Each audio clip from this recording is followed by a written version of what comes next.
Welcome everybody back to Nation Wars 3. Hello, just like that, we're back for another day of StarCraft 2 action. And it's an important day for you guys, you French people. It is. You have a second chance, which we'll get to a little bit later on. Our first match is going to be, of course, Australia going up against here Sweden. Yes. Which we're looking forward to seeing. How are you doing, guys? I love your t-shirts. You look brotherly. Yeah, I was really hoping this wouldn't happen, but it happened in the end.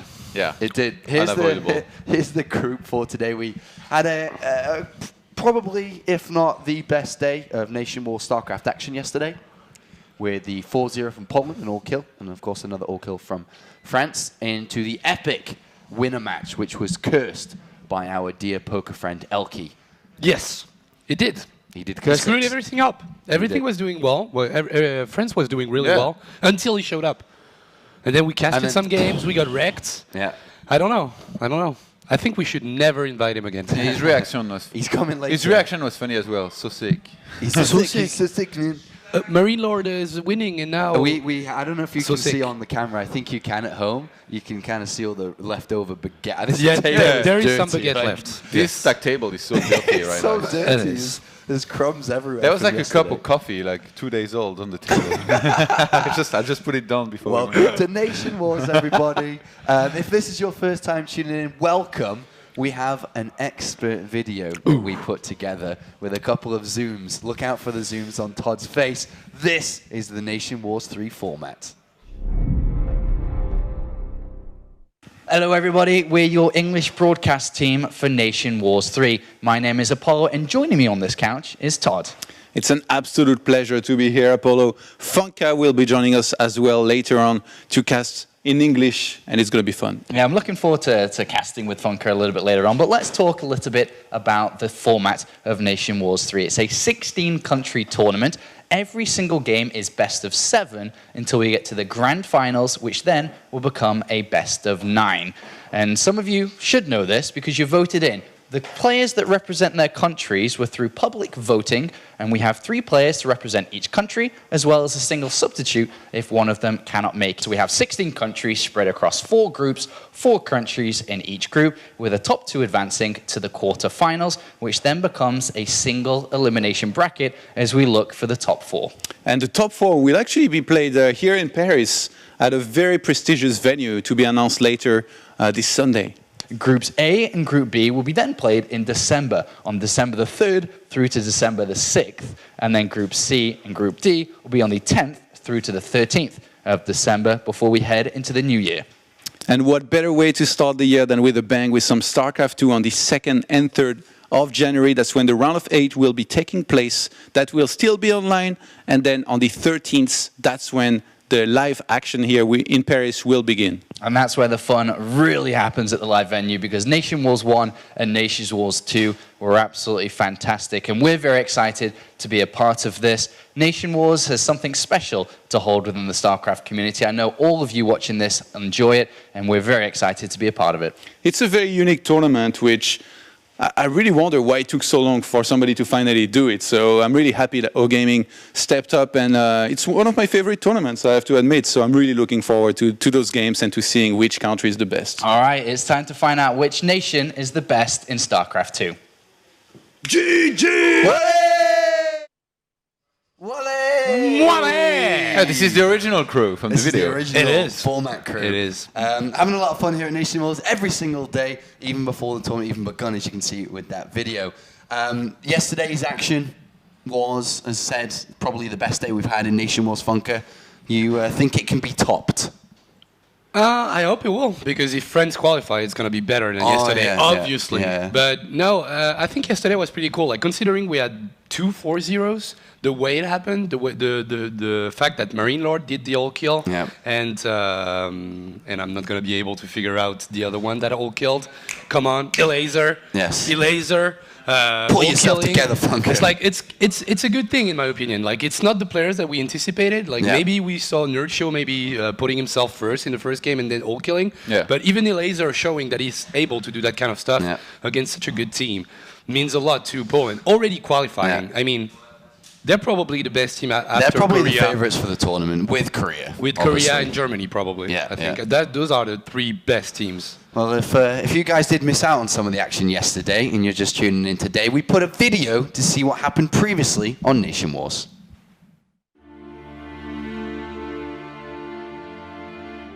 Avant la rencontre Suède contre Pologne, je m'attendais à la victoire de la Pologne, mais notamment grâce à Nerkio. We knew Poland was the best team in the group, and they just started with casual 4-0 against Sweden. Et c'est Elaser et non pas Nerkio qui a marqué les 4 points. Ça a été brutal, ils les ont écrasés. Le move qui m'a le plus marqué, c'était les battles de microgestion entre Zergling, entre Sort of et Elaser. Une intensité de la microgestion, Zergling Baining pendant plusieurs minutes, extrêmement tendu. Au final, Sort of réussit à défendre, mais il a quand même perdu la game derrière. For Australia against France, I thought it might be a little bit closer than it was because Murray Lord just took Australia and absolutely trashed them. He all killed and it looked like he wasn't even trying. Marine Lord a dit 4-0, a dit j'ai pas le temps, je vais leur remettre la sauce et je vais direct en finale contre la Pologne. I knew it was going to be a very close match because both nations have 3 incredibly good players in this tournament. Ça avait très bien commencé puisque dans la foulée de son all kill contre l'Australie, Marine Lord avait juste détruit du coup Elaser puis Mana et là Nerkio est arrivé. I have still no idea how Nurture won it. He did so many very subtle things, but he did them so well. The link drops, like pretending like he wants to go for an engagement, but actually he's just trying to destroy the economy while having an own weak economy. C'est celui de Nerkio avec son Oral Parasite qui lui permet de renverser une dernière fight alors sa compo était inférieure, un sort qu'on ne voyait jamais sur Heart of the Swarm. It was a very close battle regardless. I think he could have used his ultras a tiny bit better, but Immortals are deadly, so if he wouldn't use Neuro there, who knows how that's gonna go. So I think using Neuro, having a good engagement, but also small shout out to the link drops that happened before, because if those don't happen, Liu Bao is a lot richer and Nurture would die way before that. So this very impressive game, awesome to watch.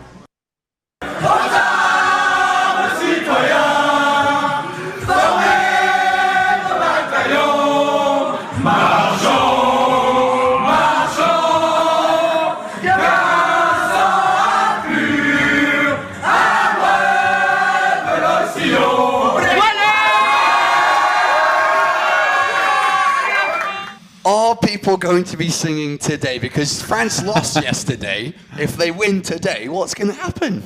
I don't even know. Were you watching the World Cup in '98 when we won and what happened at the Champs-Élysées? That's gonna okay, happen maybe not yet. We're going to if go we win the parading tournament in the streets tonight if they win.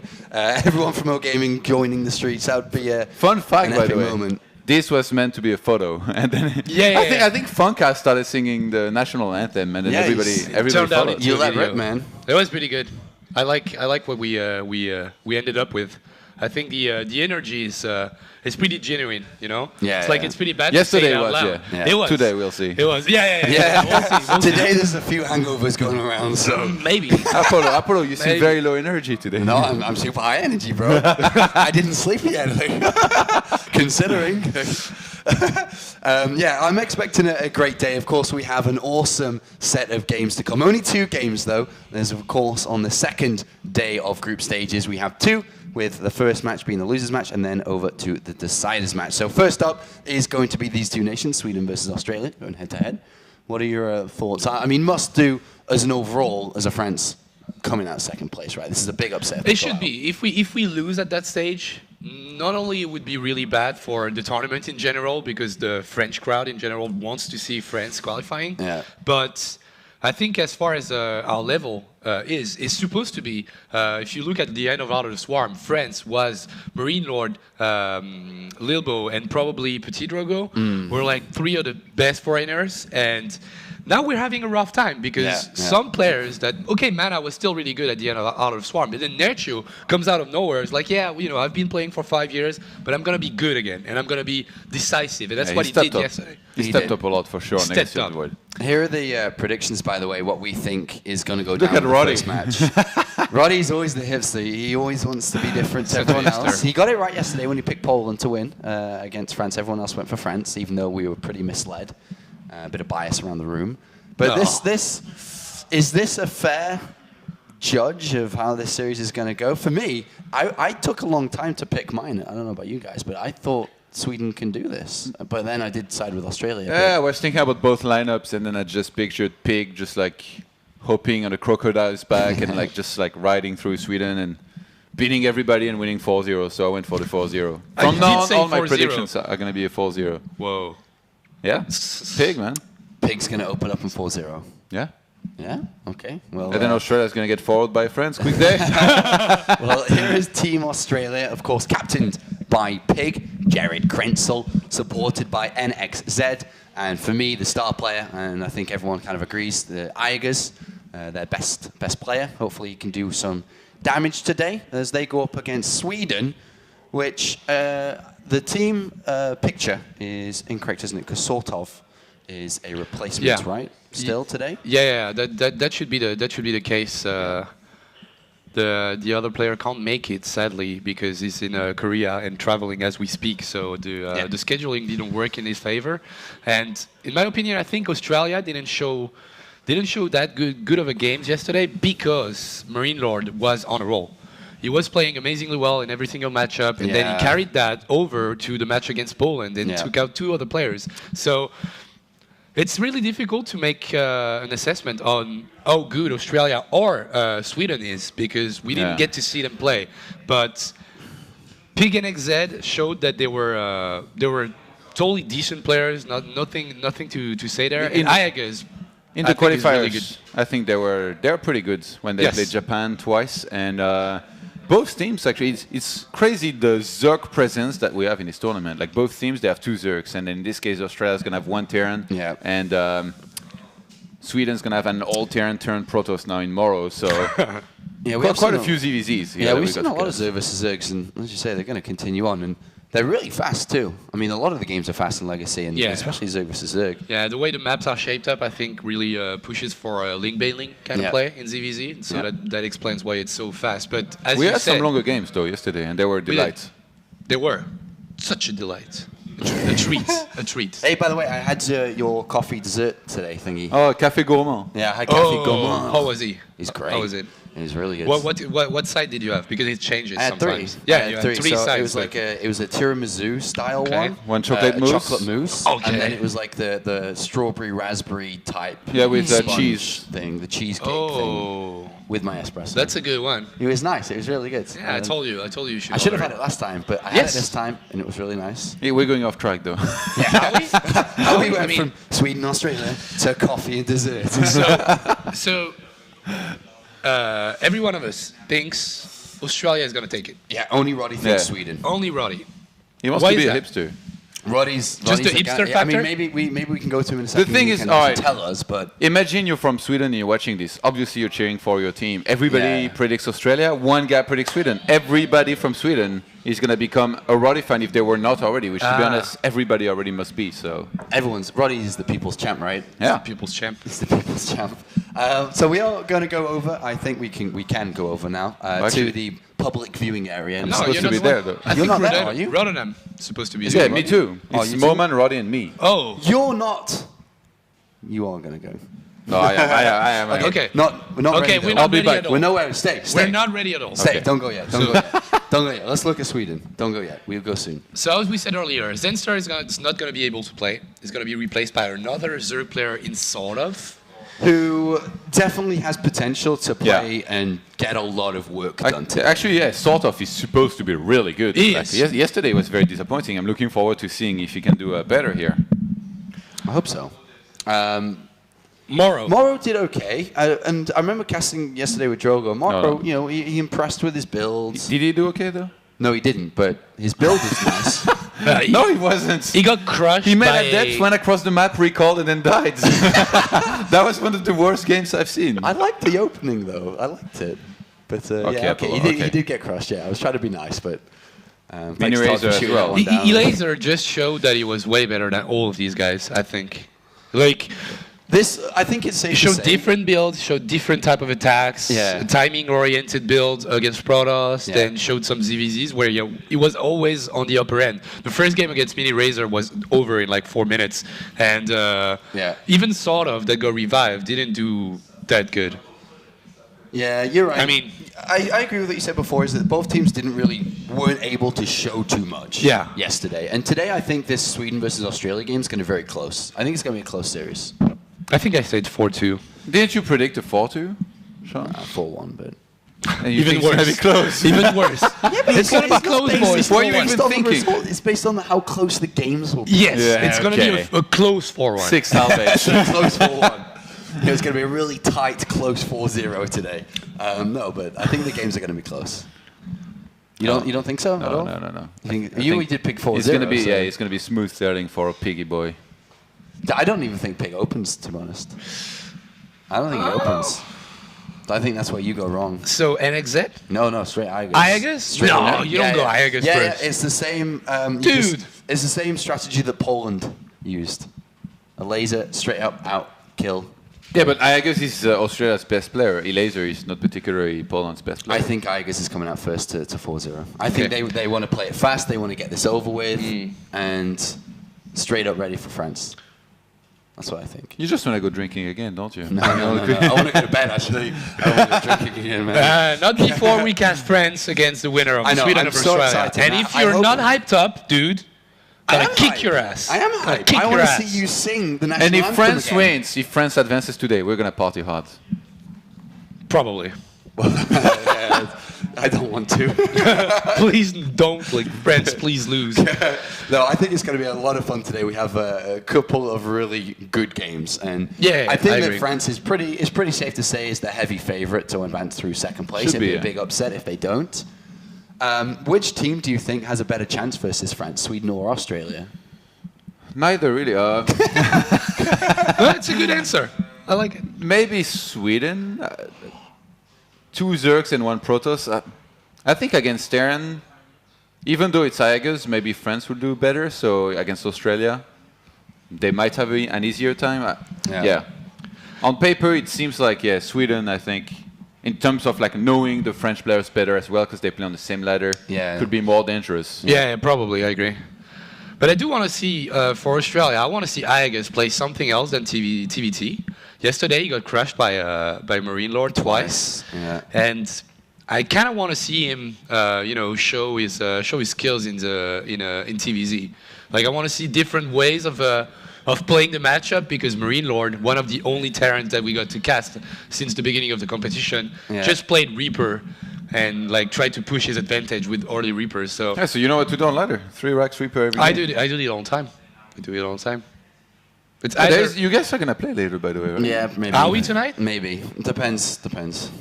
I felt even worse last time, so I guess it would be... You were really hungover last time we played. But he crushed me, to be honest. I lost on a Zergling run-by on the second game. It was pretty bad. Do you know what's really funny? Is I don't even have StarCraft turned on this game. That's how prepared I am for this. Naruto!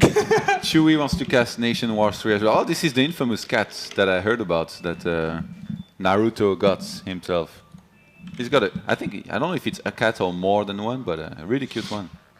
Gorski, raise your beverage. If you don't have any bag at home, go Marine Lord, Lilbo SC, and just looking at that MD beer. Stefano. Oh God, just looking at it, I'm like, oh no. Why would you do this to me? Do make sure to keep sending your tweets in, #NW3 throughout the day. We had a lot of good ones yesterday, so I'm expecting more awesome ones this evening too. Yeah. More chill ones, because I know last night we had a lot of drinks, a lot of vodka because Poland was playing. Yeah. A lot of pizza and stuff. But tonight it's Sunday night. It's a little bit more chill. People have to work tomorrow morning, so show us your green tea and your biscuits. Yeah, but not us, we don't. Huh? Not us, we don't. Because after today, our next broadcast day is next week, Thursday.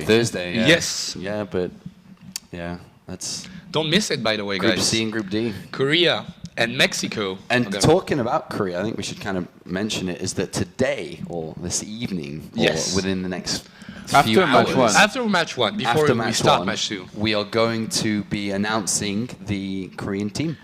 Yes, we will. It's now, well, we already know who it is. We already know. You want to know, huh? You guys follow me at Podcast StarCraft. I'm going to reveal it beforehand. Exclusivity. At Call Me Tasteless. At Call Me Tasteless. So yeah, we'll be announcing the Korean team, which will be playing next weekend. And it's a good lineup. We'll get to it a little bit later on. Looking forward to sharing it with you. I was going to say looking forward to knowing. I'm like, already know, so I'm looking forward to share it with you instead. It's interesting. You realize that when he's hangover, he's explaining everything he says. Yeah, just to make sure, because I don't know what he's saying, so I have to explain it for myself. It's good not for other people that he's explaining his point. I can hear Ronnie just crying. Yeah, of course. That's the greatest intro that we ever made in a NationWars 3 story. I'm crying because Ronnie's laughing so much. It's okay. It's okay. We'll do all right. Well, maybe when we go to the interview, Ronnie will still be crying, which would be fun. Yeah, we're gonna go over there in a couple of minutes. I think we're almost ready for the starting interviews. Here is again a quick look at what we've got today. Ronnie's still laughing. It's so funny. Sweden versus Australia, and then versus France. We are going to get rid of Todd now, and we are going to use our magic trick like we did yesterday. Ooh, the timing on this one is so perfect. The magic trick. This is my favorite magic trick. Is it? What we do is we transform Todd, a Protoss player, and turn him into a Zerg versus Zerg expert. Oh, yeah. He's back. I was about to say a better Protoss player. Drogo. The ZVZ expert. And Terravis Terran too. How you doing, man? Yeah. You good? Yeah, pretty good. Hello, mate. Welcome back to the show. Good to have you here. Yeah, glad to be here. Good cheering on France again today. Like, do you expect any of our answer than yes? Yeah, I mean, I want you to tell me how much you are excited for France to play tonight. I mean, you've got a lot of passion, so. I'm excited to see South of play versus some Australian Zergs. Gonna be pretty neat. He's ready for his Zerg versus Zerg analysis already, I can tell. Talk to me about how Banelings can do really well. And Roach is, of course, a great unit in the mid-game. The other question that I want to ask you is, how much did you talk to the French team yesterday? After they lost, I mean. Sorry about that. I only talked to Lilbo because he's the only one in the Millennium House. Mm-hmm. But we talked a bunch. What did he say? I'm going to keep that for later. Oh, this is Drogo, I've got to build. He's back again. Well, that was awesome yesterday. Drogo fed him a build, but Lilbo didn't do the proper transition, and that's why he lost. Yeah. Did you yell at him for this? I hope you did. I just... it loses impact when you say it in English, but I just told him, c'est la honte. C'est la honte. What's that mean? You're how would I translate it? It's a shame, but you are the one who's, who drags the shame on himself because he fucked up. Okay. Well, it's like he had the game in his hands and then it's like, but that's an expression that they all use quite a lot. Every time there's a situation, they say c'est la honte. Like any kind of situation, actually. Well, let's hope he does better today to make you proud. It seems like the winner, not the winners, so the pre-game interviews are ready. Good job. So I'm having a nightmare today. We're going to go, I can hear everybody laughing. So we're going to go over to the public viewing area once again to hear from our team captains. One hell of an introduction, boys. One hell of an introduction. It's great to be here again at the final day of week 1 of NationWars Season 3. Johan, are you getting ready for today? I'm ready, more than Apollo, I think. He's been struggling, man. I lost it a little bit when he said, when Fonka points out, he's like, yeah, you're explaining everything you say. He's like, yeah, because I have no idea what I'm saying. It's like, yeah, I've been there once or twice in my life, I'm not going to lie. I was very shocked, man. I can't believe I'm the only one that's believing in Sweden. I did like what you said, though, so jag älskar Sverige. So now all the Swedish people do love me a little the bit. Australians hate you. No, they don't, because they still see that the rest of the team is voting for them. So they're like, not you. Well, we'll let Roddy be wrong. That's all right. They are appreciated by the rest. I can't believe I'm the only one voting for Sweden. Like, if you would have done this like 2 or 3 years ago, Australia to beat Sweden in a nation war, come on, that would have been so ridiculous. Yeah, but I hadn't met Pig back then. Now I have, and I know what a beast is. Yeah, in Sweden they don't have a NationWars, so it's not very. It would be very close, but. They don't have Naniwa, Thorzane, Sase. Yeah, everything. Before, that was the best. I think one of the best nation of the NationWars. But now it's Smoro, Protoss. Yeah, I am a little bit worried for Sweden because they don't have Zenster today. And I do think that Zenster is currently the strongest player in Sweden. But I still believe in that team. And I think they will believe in themselves as well. So let's not wait any longer and see if we can get the captains on a little video call over here and just get a couple words from both sides before we can hop into our first match of the day. Is Mr. Anderson online? Is Piggy online? I heard that Pig actually woke up a little late because right now it's a very awkward time in Australia. It's very early, probably like 3 or 4 a.m., something like that. So Apparently, Pig just woke up and he's running around. He's like, "I'm ready soon, guys." We've woken up Pig once or twice when he wasn't ready to work. So the nickname is Pig for a reason. All right, it's good to see you guys here. Stefan, how are you feeling today? I was feeling pretty good, and then I heard your trash talk about Sweden, so I got a little bit sad. Hey, what? I was on your side. You didn't see the predictions, mate? I believe in you. Yeah. But moment, like Protoss, Moro, like I didn't like the tone of that. But the thing of, I know you, Moro, and I think you was better before with the other race, and you switched Protoss now, and I don't feel you very strong before, like before. Perhaps I'm wrong. Yeah, you're right. I'm just kidding, of course. Todd? No, just I got nothing. Todd's got nothing. All right. So, Pig, what's the local time right now in Australia? What? What is? Okay, well, sorry, mate. Oh yes, he's back. The audio is a little messed up. I have no idea what just happened there. Pig probably has no idea why we're laughing, but. Pig, you just sounded like a cartoon on helium or something like that. Night 10 on helium. Yeah, he just inhaled 3 balloons. I did not expect this after it worked yesterday. No. All right, so sorry guys, we're going to try to... Yeah, we're going to try to re-establish that connection. There's a good chance the connection with Moro broke perhaps as well, because they're disconnecting the call and try to re-establish it. So hold on, guys. We apologize for the delays, but soon our first match of the day will start. We're going to keep it short. All right, Stefan. So yesterday things didn't go as planned. Did you guys discuss these things in team, and what are you going to change for today? We didn't really talk about it, but each and every one of us had like our own personal excuse, and today we do not have those. So hopefully today we can perform better. Just to touch a little bit. We're also like facing Australia, and which is obviously going to be a little bit easier, since I think Poland is like very good. They beat France. So. All right, I can get behind it. Pig, are you confident going up against Sweden? Is the mic better now? Yeah. Yes. Our voice back. Cool. I think we're okay. I think the early morning is hitting us a bit hard, and I think our confidence is a bit low after the smashing we took yesterday. But I think we're in a good spot against Sweden. I think we should do pretty well. So we're reasonably confident, yeah. I would like to ask you one question about your game in particular yesterday, Pig, because we all know you can do so much better. But you saw the build being used against your teammate, and I guess you put 2 and 2 together pretty quickly, that you realized you were playing against the same thing. And still, it absolutely spiraled out of control. Where do you think it personally went wrong for you? Yeah, I think I was kind of like, oh, there's no way he's going to do that twice in a row. I was like, let's do a bit of a greedy build here. Let's just take a third hatch right at the start. And I think you can still defend it with that. I think you'll take a little bit more damage, but you've got a third hatchery, so it's probably okay. But I just wasn't keeping an eye on my Overlord on the map. I think I also moved it out of the position it should have been. So the moment I saw extra Reapers rallying across, I needed to like react. But I didn't react until the 3 Reapers were at my base. And once you're in that position, it's a little bit too late. And suddenly I was falling to pieces. So gonna do better today? Yeah. Today should be a lot better. I mean, especially against Sweden, there's no Terrans, right? Actually, so. I've got a great question. Moro, you're the OG who started that Mass Reaper madness in the Wings of Liberty beta. Maybe after watching Marine Lord against Australia, maybe it's time to bring it back? Also, you're assuming I watched that. I didn't actually see that, unfortunately. But I heard about it. You really are a real pro gamer, aren't you? He doesn't like it when you say that too many times. I saw Nurture against Marine Lord, which was a nice match. But it didn't look that strong to me. Nurture Lilbao, mate. The first time they played. That's an absolutely phenomenal game. Either way, we want to watch some... Yeah, okay. We want to watch some StarCraft, so before we hop into the first match, we obviously need to know who's going to be the first player, and maybe a cheeky prediction if you guys feel like it. Moro, first player for Sweden?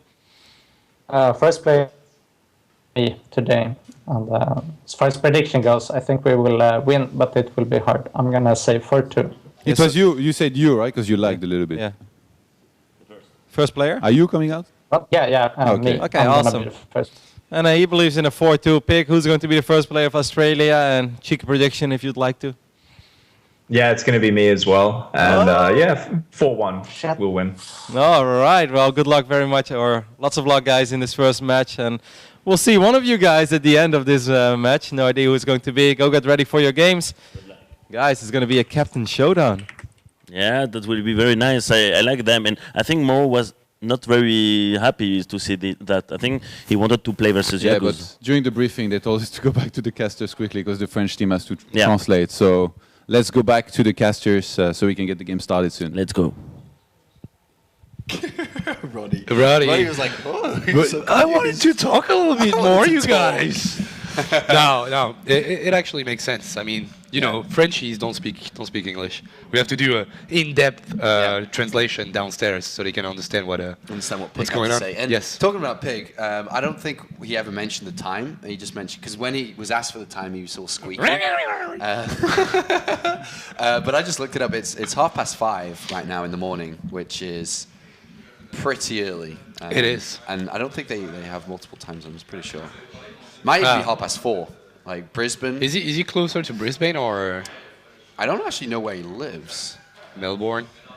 It's like 4:30, 5:30, somewhere around that, which is pretty brutal to get up to play. I mean, have you ever gotten up at 4:30, 5:30 to play StarCraft? When you play StarCraft tournament this late, you always stay up late, never wake up early, in my experience. Never wake up early? Yeah. Why is that? Self-control issue. It's a lot easier to stay up late than waking up early. Yeah, it's more like you've stayed up until 4:30 to play, more so than getting up at 4:30. So nice and early for those guys over in Australia. So what do you think about the first match then? Roddy had a point. It's a captain showdown, and it's good. I like it. They take their responsibilities, and they'll be opening up. The question I'm wondering about is that Pig predicted a 4-1. Is it like I'm gonna send myself first, lose, and then somebody is gonna do all the work for me? Is that what he thinks? You think? No, I think he's gonna get a couple of wins before he goes down. That's the way I would imagine it. You think he's gonna be Morrow then? Yeah, he might lose versus a sort of or something here. He might get a couple of wins, go down, and then let Igers come out and play. I would imagine that would be the plan, but it's hard to tell, right? What about you, Drogo? What would you do if you were team captain of Australia? You were Coach Drogo, and you have your 3 players, Igers, Pig, and NXZ. What would your plan be? Try to snipe sort of. Like, I don't know what the matchup are for the Australian team. So maybe, like, hypothetically, Jaggers has a really good TVZ. So you want to, like, snipe sort of on a really good TVZ map. So hopefully, like, Pig is going to stale for that. Yeah. Okay. What about the fact that the first map is Orbital Shipyard? It's already a pretty good map for TVZ. Yeah, well, it's not the only one, hopefully. Okay, well... maybe, I don't know. All right, well, this game is almost ready. Before we go into it, we do have, as we did yesterday, interviews with the players. And first up today is Pig. I think NationWars has just been one of those things where, and it's always on in the middle of the night here in Australia, but you always wake up in the morning and watch the VODs, and you just see the epic crowd and the amount of hype in the arena. So I think StarCraft 2 sometimes lacks events that have that atmosphere to them. It's pretty scary lineup. Obviously France, Bilbo. Stefano, I think, is always going to excel in a new game as long as he's been practicing. So I think for us, it's probably the hardest group besides maybe the one with Korea in it. Just a big thanks for continuing to support us. And I think we've got a decent shot. It's early in Legacy and we've been practicing hard. So cheer for us. And I mean, if we can make it down to the finals in Paris, then that would be a dream come true. Yeah, a dream for everyone, pretty much, to get to the top 4, but it's not going to be easy. I mean, he's got a long road ahead of him. First of all, he's got to get through Sweden, Morrow more specifically, and then France awaits, who everyone is looking at as, even before they played yesterday, a lot of the French people here, I mean, you can be honest with me, said that they were more than likely going to go through in second place. Yeah, well, Poland's so strong. You get Poland, you see those results, you see how on fire every single player is, and then you think to yourself, Lilbo is not as dominating on the Legacy of the Void that he was on Heart of the Swarm at the end of it. Yep.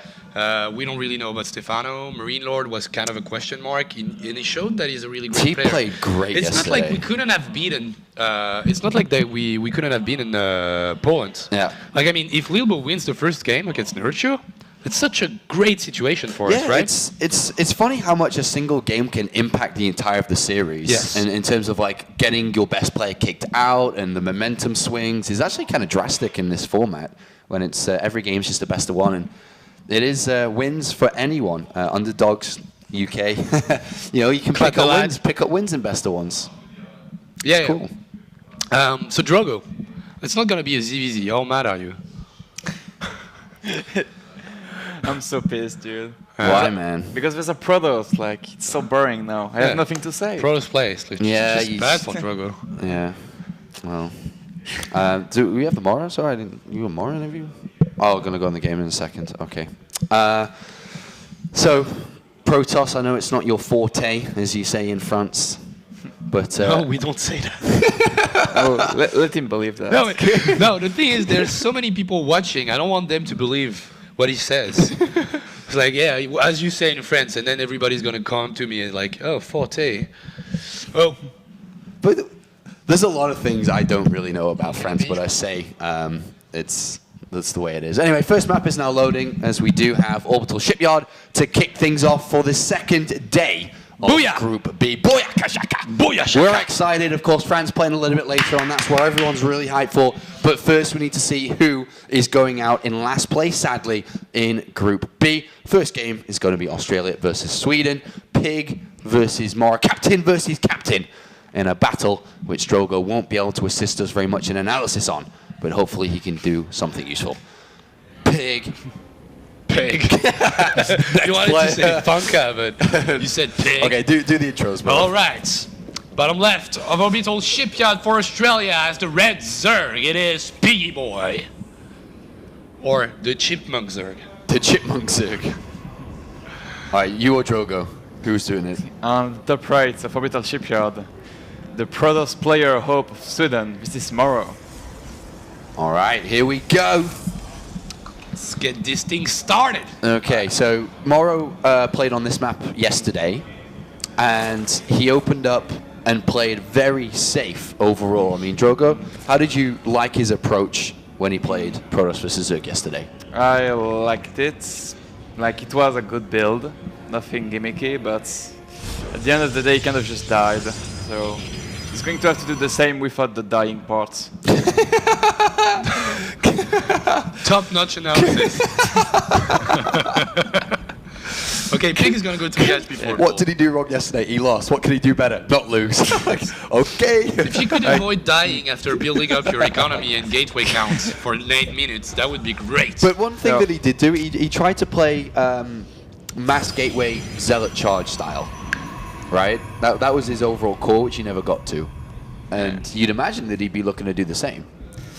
Yeah, probably, but I feel like, I don't know if he has any info on Pig. I have no idea of Pig's play. But first thing first, that Pig went for 3 HP 4 pull, I totally expected it. Because like Pig is a really big macro player, and he kind of knows it's going to be 99% Nexus first. Yeah. So overall, good opener from Pig. And what about Morrow's opening? I mean, he's probably going to do the same thing as yesterday. From the looks of Nexus it. first, double gateway, and then maybe some adapt pressure coming in. Yeah. But would you rather see him being aggressive earlier or just defend better than yesterday? Those are the two options, right? If he does the same build. I don't know, like on this map it's kind of hard to really be aggressive because there's a ramp above the third. Yeah.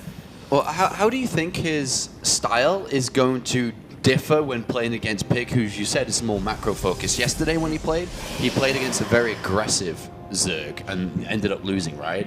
So how do you think it works out against someone who's not really looking to attack you very often? Well, it's gonna be like, if Pig's drones too much is fourth, the big timing attack could work, but honestly I can't say too much since I have no idea how Pig's play PvZ right now. Yeah. Like, when I was practicing with him at Heart of the Swarm, he was a really big, how was he playing again? Like, really safe opening, then like he will try to kill his opponents, until he had 80 drones with like Broodlord push. He would always try to kill people with Broodlords. Okay. And I remember like in specific, he will never, ever, ever try to kill his opponent on 3 bases. Yeah. So in that regards, Moro is not gonna die like yesterday. Okay, well, the Zergling gets inside here. And scouts the Forge. Scouts the Forge. Obviously, every single player in this tournament is studying and watching their opponents play. It's quite an easy format to keep track of how everyone's doing. And so I'm sure that Pig's well aware this is how Moro played yesterday, which is a good relief for him. He even has a Zergling on the 3rd base in anticipation for that to be taken soon.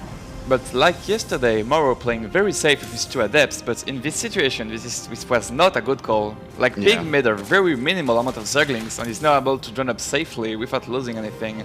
So I would actually put Pig slightly ahead right now. Alright, well, how long is Moro going to take till he moves down to take this 3rd base? He's moving down shortly now with a couple of units. He'll be looking to take this in a moment. Pig is still droning up a lot, though. He's got a Roach Warren now being built, and as he sees his Zergling being killed, he's anticipating that 3rd to be taken, so Drone City continues with the layer as well now. Could he go for the same type of attack if you watched the game yesterday? And like, okay, you did that against a laser and you died to a Roach Ravager +1 timing. I think it depends on what exactly he scouts, right? He scouted the Forge. I think that's already enough. Like, Forge is so rarely, well, I would say way more rarely used than it was in Heart of Swarm. It was like the main go-to build, the triple Nexus with the Forge and the Twilight Council. So first of all, seeing the Forge before Robo, stuff like that, actually tells you that he's going to be playing the same as yesterday. Yeah, but Pig, even though he kind of knows he's going to be a really big macro opener, he respects his opponent by throwing a Roach Warren, because remember, in Heart of Swarm, Forge could mean a timing with Zealot +1. And if you didn't have Roaches, you could die. And Pig, if you throw them a Roach Warren, just in case something like this may eventually happen.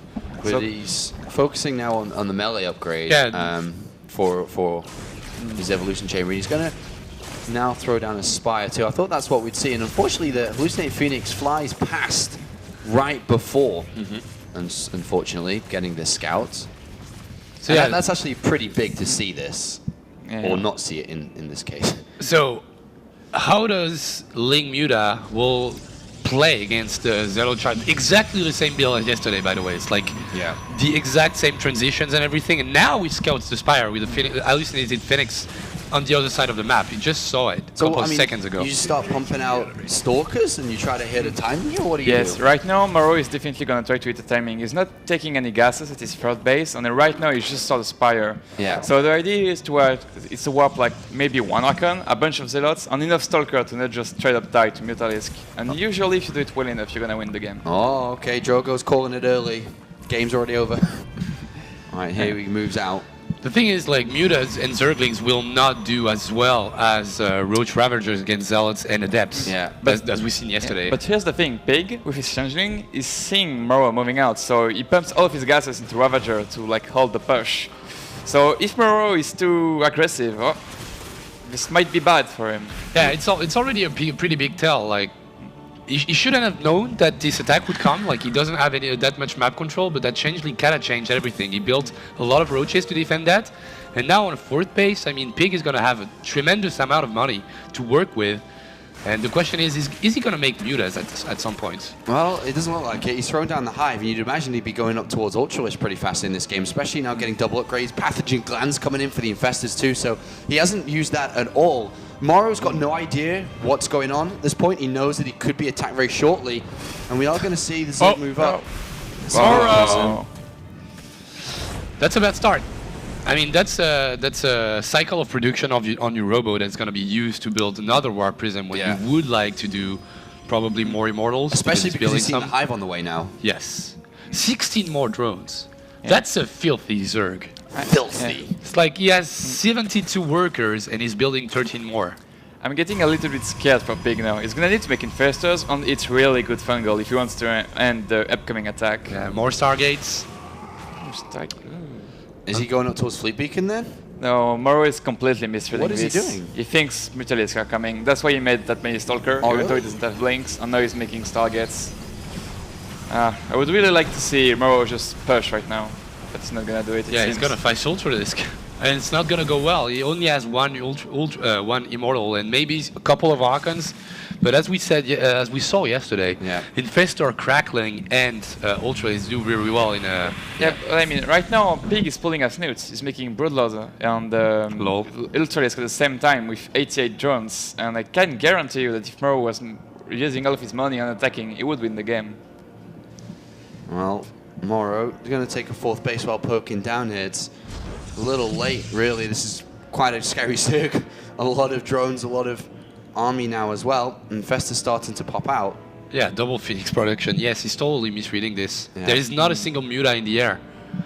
And yes, Phoenix would potentially be able to lift up the Infestors. Well, the Zergling's on the 4th base here, Funker, and Mora's not doing anything about it. He's just pushing on to creep very heavily. It's actually so deep. And the concave is so good for Peg. First amazing fungal, and that's not looking good at all for Moro. He can't really... Oh, +2? +2 hype? +2 hype? +2 hype! It's doing okay. The Ultras are not out yet. That's 7 like the of them are on concave. the way, though, and this is an attack which has been successful. It's going to break the 4th at the very least. He needs to gather all his forces so the Ultras don't get killed at the instant they pop up. He needs to attack click on this one. Okay. And they die pretty fast, and where's the rest of them? They're all in the main, probably. Main and second base. So yeah, +2 is actually shred every single unit that Pig had. I thought the concave and the fungals would be enough, but apparently they weren't. Well, he's picking up the Infestors here, so no fungal growth at all, and the Zerglings are going to go in and fight this. Ultralis coming in to help. Are they going to be enough? The Immortals, the damage dealer, but that is gone. Down go the Archons, and it looks like Mora's overstayed his welcome as he is going to get chased all the way out and he's going to lose absolutely everything on the return. And Pig does go up in terms of supply. 50 advantage. Moro overstayed? Yeah, Moro definitely overstayed here. He should be really grateful he killed that 4th base and went home right after that. And then start to prepare for dealing with the Ultras. Unfortunately now he's losing units in the middle of the map as well, and Pig's on the counter, Pig's on the swing. He's coming up to challenge that 4th Nexus. And to be honest, I don't really know what we have left. It's just a bunch of Zealots and a couple of Archons. Oh, once again, the upgrades, the attack upgrades are pretty good for Moro. Yeah. And he's climbing the number of Immortals quite fast. So if Pig gives him quite a long time to prepare for the next attack, he should be able to hold the 4th base. But as you can see on the production tab, 5 Corruptors. So the snooty transition with the Ultralisk into Broodlords might be a little bit too much to handle for the pro player. He's out of position. He's giving it up. What the hell? Why would you ever leave that 4th base? That was a weird call from Moro. Well, to be fair, Crackling do kill Nexus pretty fast. Does he have Crackling? Yeah. Does he have the adrenal gland? Yeah.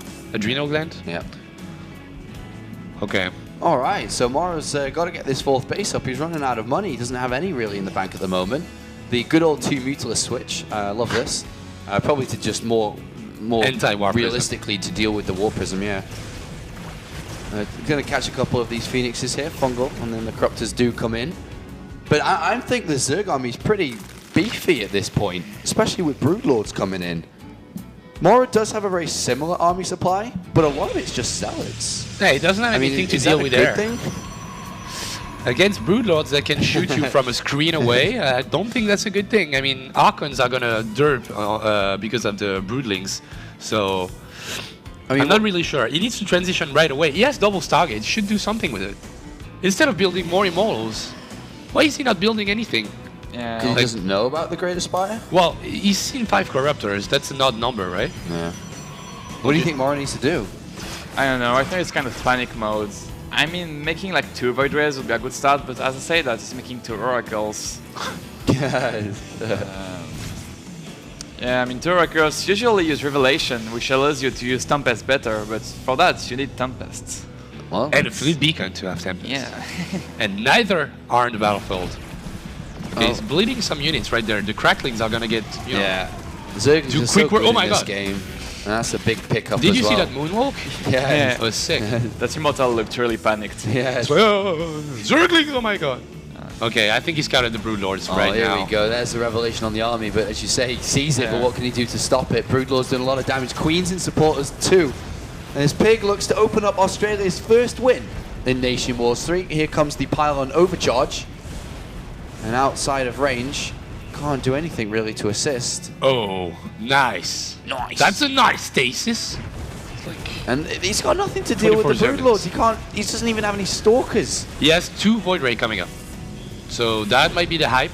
2 Void Rays against Queens and Corruptors. Queens, that's a big problem. Yep. And still, Morrow's struggling to deal with this army composition, what we've seen built out from Pig. And here come the Void Rays in. Queens coming to support with transfuses and also attacks onto the Void Rays. Morrow! And they're going to go down pretty fast. And to be honest, there is no answer.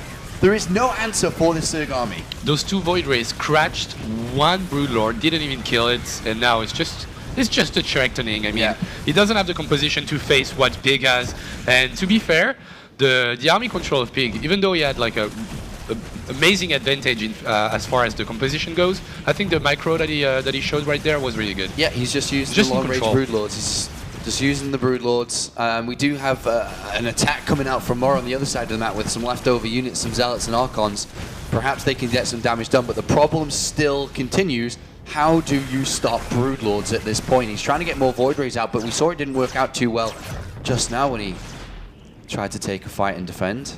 Molotov in the production tab just to face off those Zerglings and Archons, but that seemed like a Hail Mary for Morrow. Like he's like just trying to counterattack right now, but he's not destroying anything really important. I mean, he's killing a hatchery, that's good, but other than that, the Ultralisk Cavern is still there. I think he's building another one just in case on the 4th base. Yes. And Pig is securing victory here. If this was to happen in a base race, he's got a ton of spines on the other side of the map, which he can protect without popping units. But Morrow has no money more. He has no more money to build any additional air units. And still the problem continues where he can't deal with the Broodlords. Here he moves down to find all the spines. We should see GG in a moment. I mean, he's gonna scout those spine crawlers. He knows that there's still Broodlords coming in. Even the Pocket Natural is getting defended by some defensive structures. Really well played by Pig. I mean, he accepted the macro challenge kind of differently than Elazer did yesterday. Just accepted it and said, I'm gonna have a better army control and a better idea of what to build to just counter you. Yeah. Clean victory. Good stuff coming out from Pig, of course. Played very well in the qualifiers to get Australia into the tournament. Unfortunately, Australia did not have the best of days yesterday after they got 4-0'd by Elazer. But here we have a very different story. By Marine Lord. Oh, Marine Lord, sorry. It's okay. Very different story. They opened up with a wind here today, and unfortunately, I don't think there's anything here that Morrow can do, right? There's nothing. No. Now, you know how you're supposed to hype up a game until the GG happens? That's not gonna happen here. I mean, it's like it's so dead. Like 43 supply against 113. Drogo, could you win from this position? Yes. Okay, good. Good to know. Yes, I could actually. GG! GG! Pig takes map number 1, gets Australia on the scoreboard for NationWars 3, and starts After the well. qualifiers, to be honest. They scored in the qualifiers. Yeah, but it's the group stage, in the main tournament. First victory for Australia. Yes. And it always feels good to get, a win, a bit of confidence. And he mentioned it in the pre-game interview, not the winners interview, that morale was a little low. Especially when you come in and just get 4-0'd like that. Yeah. There's a lot of hype. Everyone's very excited to play in this tournament, and you come in and you get shreked. And it hurt them a lot. But that's a good start today. Good start. Yeah. Well, as you said, just way better than what they did yesterday without being able to clinch any single victory against France. And Sweden loses Morrow to start things off. I mean, I think it's going to be really difficult at the moment, sort of, just get thrown. So sort of is not out yet. So I wouldn't say Sweden is either. But still, losing Morrow, 2 games in a row, Morrow doesn't score anything. Yeah. If your only hope of victory is sort of taking out everybody, I think it's a pretty hard gamble. Aren't the strongest in this tournament, let's be fair, to be honest. But we'll see. Hopefully they can turn around. Remember to keep sending in your tweets like this one. That's definitely a Rotty favourite for sure. Let's go. Pig. Thank you very much, Hype Man. Here's another one. Picker and le gaming familiar. How fat are those burgers? Weekend. Did you see the size of those burgers? They're pretty big burgers, man. Or the computer is really tiny. They're massive burgers. Massive burgers. Watching NationWars 3 with my little mantis, Matilda. Shout out to Lasgo, the casters, the crew, everyone. What is that? Mantis, it's a bug, right? But it didn't look like a bug. It looked like a leaf. Café in humour for the day. Girlfriends, Litad should be playing though. Well, I don't know if I agree with that one. Yeah, we've seen him lose against pretty bad players. So yeah, we have done. Do make sure to send in your tweets throughout the evening on what you're up to and how you're watching Nation Wars. Toi. So now it's time to figure out who's going to be sent out next. So you think sort of, right? Or yeah. Did I just send sort of, like just stop the bleeding as fast as possible. You know? Okay. You can't bleed that much maps at the beginning of it. Yeah. Do you agree? I don't know. Like, I feel like they could have just as well sent Minimizer. Doesn't matter. I mean, it matters very little because they're both Zergs, kind of. Yeah. So eventually, kind of. I mean, like, strategy-wise... Sort of both Zergs. Did you see the cheeky wink? Yeah, so good. Pretty cheeky. But I feel like, actually, this Minimizer is going to be sent out right now. Minimizer? Yeah. Why would you say leave the stronger player till after? Well, yeah, because I don't know. I feel like Pig could lose to Minimizer. That's how I feel like. So. All right, well, we'll find out in a couple of seconds as team captains do have a minute or two to decide on who's going out. Exactly 3. Exactly 3 minutes. They have 3 minutes. And if they don't, if they're over the 3 minute kicked mark, out instantly. They're banned. No, they get a warning. They get a warning. Okay, so 3 minutes is the max the players have to choose. I'm Apollo, he's Funker, and that's Drogo. Petit Drogo. Petit Drogo. I'm getting better. Petit Drogo. That's better, right? Yeah, that's pretty good. It's better than Petit Drogo. Yeah. I think Roddy was saying that earlier. When you first started playing and coming onto big streams and big tournaments, and all the casters are trying to say your name, what was the version that really tickled you the most? What was the worst version of your name? I actually legitimately doesn't care about that. Oh, like, no? I saw a Reddit thread about that. Like, that's all you say to Drogo, guys. Yeah, there was a lot of discussions on how to say your name properly. I was like, just whatever, dude. Todd, I had a 2-hour session with Todd on how to say your name. He kept on. He wouldn't let it go. How about Drogo instead of Petit I like Drogo. I've started calling you Drogo. Yeah. Sounds cool. Yeah, Drogo is pretty cool, but it kind of assumed that I'm a big guy, you know. I'm still a little kid, so you have to keep the petit. You know what petit means, right? Yeah, it's small. Petit pois. Ah, le petit pois. You're a petit pois to a petit pois. My French lessons have been pretty awesome. Yeah, I think that's the best sentence that you can say in French. The best sentence I can say? Yeah. Okay. Petit pois, tu es un petit pois. What about bienvenue pour la Nation Wars toi? That's good. That's a good one too. So here's Sweden's next player coming out. Who is it going to be? Minirazer or sort of? Yeah, it's got to be sort of. Well, he says Minirazer. 100%. Sort of. Wow. See? Wow. What a boss.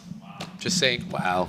I think Minirazer didn't have the time to eat yet, so they're keeping him from... he's going to have his dinner first, yes. and then he'll play. Okay, so Pig versus Sort of. So Sort of is the player that they really have to rely on if they're going to get through this match against Australia. This is a tough match for sure. Yeah, and we can take a look at Zensters, for instance, ratios. Yeah, I mean, we can just guess that they were Sort ofs. I mean, Sort of's doing okay against Zerg, 73.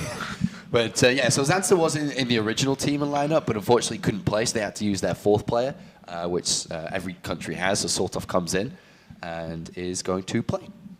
Yeah, and right now I know somebody that is really happy about the game. Another Zerg versus Zerg for Drogo. He's so hyped. Look at this. He's so excited to do some analysis. The expert Zerg versus Zerg guy. It's on Predators too. I've seen so many CVC on that map. We have, and they all end in less than 5 minutes. They do. It's a fast matchup. It is a really fast matchup. That's why you can get so many wins playing Zerg, because every single mirror that you play lasts for 4 minutes. Yes. When you have to play at least 10 minutes in TVT and PvP, I think. It's like my amount of game time's actually a lot lower than everyone else's when I play Zerg. I'm like, I'll play like 100 games. But it's like nowhere I spent like 4 hours. 4 hours, actually. 100 game. Easy. There's nothing but Zerg on the ladder too, so... There is a lot of Zerg on the ladder, You get right. ZVZ all the time, 4-minute matchup, amazing. All right, here's Prion Terraces, the goal-based map, where we see all the aggressive builds because of it, and I'm sure that we're going to see one again. Interestingly, is Pig going to play aggressive, or is he going to stick to his true self This probe makes noises for random reasons, by the way. Yeah. You touch around it and it makes a noise. Will Pig play aggressive or not? I'm interested to see. Here we go. Game number 2 between Australia and Sweden. Let's do it, Funker. Here he is. Bottom right, representing Exile 5. But more importantly today, Australia. He won his first game, it is big. Loves the crowd. And up here in the north, can he be the king of the north? For Sweden, it's sort of.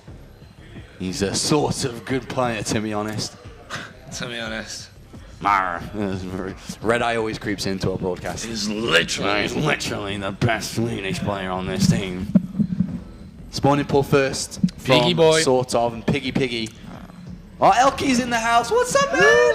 Elky's in the house. Yeah, we're gonna lose. So sick. We're going to lose. Elky's in the house. France is doomed. France is doomed. Go away. I woke up with a headache, so sick. Never lucky, man. Elky, he's got to come cast later. I think everyone really enjoyed Elky casting yesterday. It was pretty fun. Yeah. But you know what's the best to me? What's the T-Drogo casting ZVZ. Oh man, I'm really touched. Seriously, just explain to us what's happening right now. So you can tell this is not that high level of a game because neither of them are taking the gold base. And if you don't know, the gold base has yellow minerals. But look that at give Pig. most money. Oh my Oh my god, Piggy boy! Pig A's taking the gold. Okay, never mind. This is a really high level gameplay right now. He's got 3 hatcheries really early on. Seriously, it's like, don't you think it's an amazing gamble that he just did? Like, yeah, like Pig is a fucking mastermind right now. He's a mastermind, man. Because yes, sort of is not playing that aggressive style that we've seen countless time in ZVZ. He's just playing a rather defensive play style, and Pig is like, you know what? I'm gonna greed out. Like, if this was an aggressive opening from Sort of, Pig, yes, would be in a lot of trouble. Yeah, he's already dead. And you know what? I like it. Like a lot of players, when there was a little difference level, we were like, okay, I'm gonna try to cheese him. I'm gonna be really aggressive. But nobody took like the routes that Pig is taking. I'm gonna be a lot more greedy than you. So I'm just gonna win the game because of that. Because right now, Sort of is not gonna be able to punish this. Yeah, it's really difficult to punish too, and that's. Whenever I've played against this type of style, the thing that's on your mind is how can I punish this? But there's really nothing you can do. And if you try, it's going to fail. So it'll be interesting to see how Sort of's going to approach this. He's done really nothing different. Throws down a Baneling Nest now as he pushes an Overlord out, and he's going to take the gold for himself. And he's going to kill the Overlord. Oh, that is Pig. That's a drop bear right there. But yeah, yeah, that falls right into Pig's plan. Like, Sort of is not trying to punish this because apparently there is no way of punishing this. It's really. So he's just doing the same but slightly worse, like slightly later, which is I'm gonna accept the macro game but with a disadvantage. So that kind of shows that Sort of thinks he's the better player, I guess. Yeah. And Pig just tried to you know flip a coin, and it worked. Well, Pig is starting to build a lot of units, man. So he may very well Lots use of lava. this third hatchery, because he's got a lot of lava now, as an aggressive stance. So and in the production tab, Sort of is making 7 drones. Ooh. And a very defensively morphed 4 Banelings there from Pig. But it's really not that far to get to the other side of the map, and he's building these guys up. And Sort of scouts it. He He does. scouts That's a everything. great scout from Sort of. It's time to prepare your defenses, buddy. He has too many drones currently. Roach Warren gets put down immediately. We'll see if he can hold this. He's already got a couple of Banelings, though. It's already a good start to have those guys out. I'm kind of afraid for Sort of. Like, it all comes down to micro. If he gets a really great Baneling connection, I think it's good for Sort of. But if he can't, that was a great good Baneling hit. That was a great Baneling hit. And maybe he can hold on because of this. Yeah, and if he does hold on, this is fantastic news for Pig. He's throwing units at him, but it's not working. Right now, the defense is perfect from Sort of. Yeah, and the Roach Warren's almost finished as well, so he's going to be able to bring some Roaches into play. And more units are being made here by Pig, but this has not been a very good attack. He should throw in all the Banelings on the cocoons before they hatch. Once again, just an amazing Baneling detonation. And he's going to get, what, 3 drones out of this? This is not enough. No, it's not. And he's, 8 drones behind right now. Sort of. Very good play by. So he lost a couple of queens, which is going to hinder his progression when it comes to lava and production, but starting to take a bit more damage now, though. Yeah. For some reason, it's going way worse. But as I say, that another great baiting connection. It's starting to be a little bit worse now that he tried to build some roaches, so he got some more damage out of it, Pig that is, but still down. 10 drones, about 10 drones, no roach wire in sight. Yeah.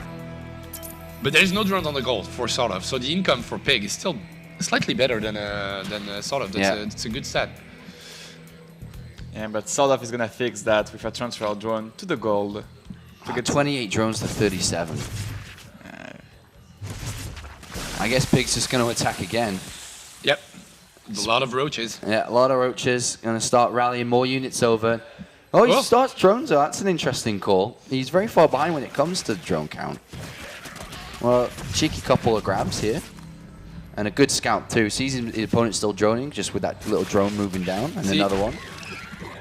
I would argue that if Pig saw that earlier, he wouldn't have gone for the 9 more drones and just built in. Like, yeah. He might have had a window for opportunity right there, but now he's like, okay, maybe I climbed up in the drone count, and he actually perfectly did 42 drones apiece. Yeah. Then he's gonna go into another kind of macro game, lair himself in an Evo chamber. I think the game is pretty close right there. 2 banelings for a drone. Yeah, he's in the main base. He's had a lot of run That is buys. So +1 starts now for Pig. Well, I mean, who do you think's winning in this game then, Drogo, for your expert analysis? Well, it's actually a lot closer than I thought it would be now. Like, Pig, with all of his little run by, is actually kind of back in this game. Like, the lead of Sotov is quite minimal now. He's back. He's back. Piggy! Piggy! Piggy boy! No, he's totally back. Like, he's gonna close in with the lair timing, and now we can start building roach speed. Yeah. And they've got the same number of hatcheries. They've got both a gold, and even the army supply is so close, 36 to 35, but sort of just droned like a madman. Like 2 seconds ago, it's 60 drones now. Yeah, 60 to 49. He's always been slightly ahead when it comes to worker production and worker count. And now he's really starting to ramp out the units, and it's a good time to do so. Pig's still squeezing out a couple more drones. Will start his own unit count very shortly, and it's going to come down again to the numbers in the fight. And right now, heavily in favor of Sortov. Yep. And Pig needs to build units, and he needs to do it really, really, really fast. Now that Zergling is just scouting the 4th base, that might be a little bit misleading for sort of like, oh, is he in that great of a spot? We've got a Zergling run by on the gold again. I don't think he got anything out of it. I'm a little bit afraid that Pig is playing too greedy right now. He has a 4th base, he has a 2nd Evo chamber, session armor. Yeah, well, look at that. Like, sort of is not moving. But yeah, if Sortov doesn't do anything about it, then... Like, he feels so threatened by those counterattacks. Did he see the Evo when he was overseer? Yeah, he saw double evolution chamber, so he should, be knowing that it's kind of expensive to do this. It's not that common anymore in Zerg to get double upgrades at the same time. Those 6 more drones. If they were roaches, I think Pig would be able to hold, but right now, 98 to 81. That's not that bad. We have all the numbers and stuff and can see the game, but it's a little bit hard for both these players to judge exactly if he can take a fight or not. Run by on the other goal. That's why Piggy Boy was just wondering where he should go, and he's going to lose the 4th base. Really great move by Sortov. Oh, retreating corrosive biles. And they land really well, and Sortov starting to take a lead in this game. Kills off quite a few, well, not quite a few, but 5 drones is a decent number. Maybe getting another one if he's lucky. Hashtag never lucky. And I don't know, sort of just giving Pig a taste of his own medicine right there. Just going for the counter attack. Now canceling. That was a really quick cancel by Pig. But now he cannot really go onto the ramp. There's too many Ravagers. Yeah. And this +1 attack or +1 armor is going to come into play eventually, but does he just get outnumbered in the middle of the map? We may have an engagement here, and we are going to see who's got bigger numbers. I'm not actually sure at the moment. Corrosive Bile's not landing for either side at this moment. We saw one get hit there, but it looks like Sortov starting to overpower and push through. Some great hits on the left-hand side with his Corrosive Biles. And this looks like Sortov, Funkus potentially tying this up for Sweden. Yep, that's going to be a 1-1. Pig did really well in this game, but Sortov was just slightly ahead in every single compartment. And even the micro in the main battles was pretty nice. And I think Pig showed us that on on the counter-attack, the multitask side of things, he had stuff to show, but just the build orders and the drone timing and everything was slightly better for Sodov, and that's a really well-deserved win for Sweden right there. Yeah, so there's always going to be a close series, I think, between these two guys, and going to get Sweden's first win in Nation Wars 3 as well. Obviously, yesterday, both these teams getting aced, getting all killed. And here we go. Good games sure to come from these two nations, as we probably going to go all the way to the end, I would imagine. But GG's called. 1-1. 1-1. And you know what? You remember yesterday, Sotov versus Laser? Yeah. I was actually really impressed by Sotov Micro in Circling Baneling, even though he had less units. Here, it was the same situation. Big, like, took a greedy third base and the gold, then tried to just punish Sotov for it, but completely, like, it looked like Big messed up a lot, but I think it was actually more Sotov microing very well. So he was able, because of that, to go back into the game. All right, well, Sotov gets to play again in a moment, and Australia are going to have to bring out another player. Who is it going to be to represent the Aussies? I want to know the Kangaroos. The map, mate, is Ruins of Ceres. It's really dangerous to send Iagas on this one. I would argue NXZ once again. Yeah? And then you play Dust Tower if he loses. Okay. Ruins of Ceres is just a terrible TVZ map. For Terran. What's our expert think? I agree with what you said. Okay. Good job, mate. Good job. Good job. All right, so that's the way that our boys on the desk here think this is going to go. We'll see if it comes through. NXZ, I would like to see him get a win. I think he's a funny guy, actually. I kind of like his interviews from what we've seen. Australia is just the the smiling team. Everybody on the picture is like, yeah. The Aussies. I just won a game. The Aussies are funny. And even Iagas, could have gotten a way better picture if we went that way. There was a great picture to be used, but we kept on using the one where he was smiling instead of flipping fingers. Flipping fingers as Iagas does. Good morning to everyone in Australia. If you're tuning in, supporting your nation, thank you for waking up here. As it's what time is it? 8 p.m. local time here. It's probably getting closer to 8 a.m. where you're from. So good morning to you. We checked it beautiful earlier. Monday morning. It's like 6. Yeah, it's 6-ish now, I think. Ish. I think ish. Brisbane time. Brisbane time. 5 a.m. in Brisbane right Google now. is really, really nice to you. I mean, what you wrote was like so far away from Brisbane time, but it worked anyways. Yeah, it's a French keyboard. You guys with your letters in weird places. It's hard to use sometimes. But you have to be mad. I'm not mad. I'm not mad at all. We are going to be revealing the next player in a couple of moments. I'm going to come out of this because I don't want to be spoiled because I can see who's joining the lobby. Yeah. Good thinking. I think NXZ 2. I think you guys are spot on with that. Well, it would show a lot of confidence if they launched Iagas, star player for Australia, against the star player of Sweden on a bad map. Yeah, you don't want to risk It's like, it's just too much to handle. And even Marine Lord said it yesterday when France was losing 3-2, when they decided who to revive. Marine Lord had the same way of thinking it. It was like, no way I get revived on Ruins of Ceres. I can play the last one. It was Urena, the 7th map, if we had to go there. And it was like, if it was 3-3, I would have been the one revived. But on this one, we'd rather have Lilbo just trying out. Makes sense. Makes sense. Welcome to all viewers around the world as well. Do make sure to send in your pictures. We've been looking at quite a few of them over these last few days. It's actually kind of fun to see how you're watching and how you're enjoying your StarCraft evening. So do make sure to keep sending them in with the hashtag NW3, otherwise we can't find them. Yeah. That's why you have to do that.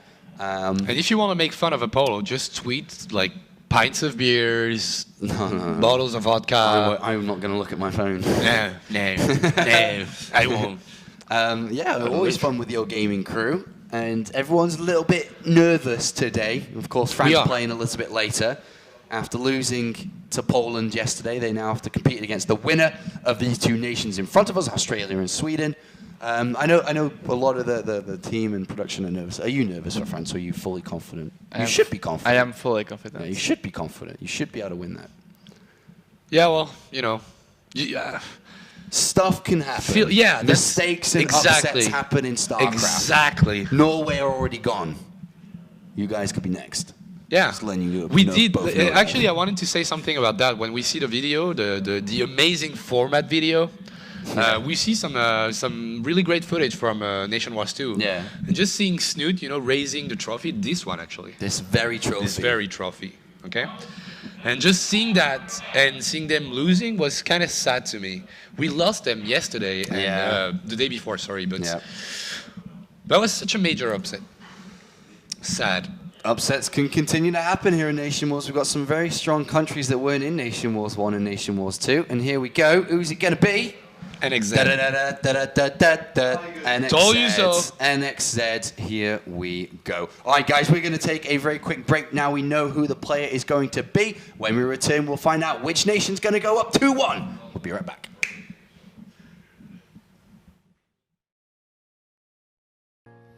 All right, welcome back to Nation Wars 3, Day 3, where we have some new guests here behind the casting desk. Of course, Litted in the middle, getting ready for his first cast of the day, and the man himself, Elkie, is Hey, what's up? How are you doing, OT? How are you feeling? Feeling good, but I kind of woke up with a headache, never lucky. I don't know why. So sick. But now I'm feeling much better. I think being as dehydrated as you were, I don't think it has much to do with luck. Yeah. I forgot to drink water. That was bad luck, but it's okay. All right. I'm good. I always wondered all these years why you wear glasses, and now I know, like, after a night like this, I wish I had glasses. One day we'll get away with it, Todd. We're getting ready to hop into the third game of this Nation War. So the score is 1-1. Sordav is going to go up against NXZ. Johan, I was a little surprised to see NXZ come out over here. I kind of expected Igus.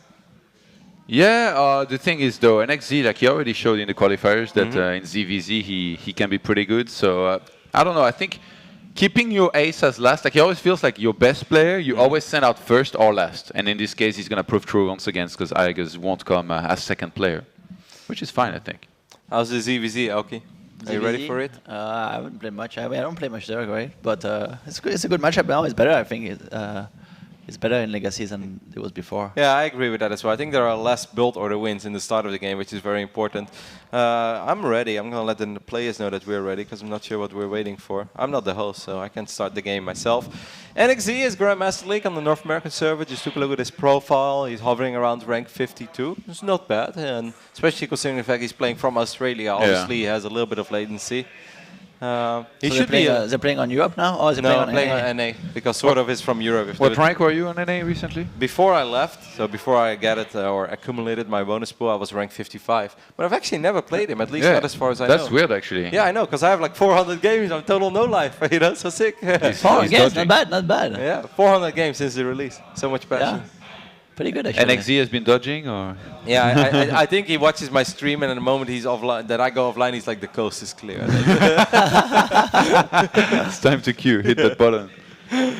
Alright, so we're loading into Runes of Saras. Big game, of course, for both these nations. The winner of this nation will have to go up against France. That's a match that the entire gaming studio is very nervous for. For me, it's going to be pretty relaxed. I can be nervous next week when Holland plays. It's going to be sick. Who does Holland play against? Denmark first, and then I think we play the winner of maybe Mexico and one other nation. Not exactly sure about it. Either way, we're ready to kick off this game on the right top side. Representing Australia, it's NXZ. Our Zerg. Going up against a European Zerg brother representing Sveriga, Heya Sordov. Why do they put like all the things for their ID instead of like writing his name? Oh, you mean the barcode? Yeah, what's the barcode to stay stealth. Like you want to practice secretly, you don't want people to know who you are, so you play as the barcode so that like you're faceless and people are not collecting info and meta on you. But then you use it in a tournament one time and then everybody knows who you are. So I don't know. Maybe it doesn't have like one more ID, but production has got us covered. Look at this. Can you change your ID? Once every couple months. Sometimes Blizzard gives out a name change, but it's kind of weird because you were supposed to be able to buy a name change, but they never actually introduced that. So every now and then, every 6 months, Blizzard is like, hey, everybody has a free name change. And then some people will switch to a barcode, and some people actually switch back to a regular name.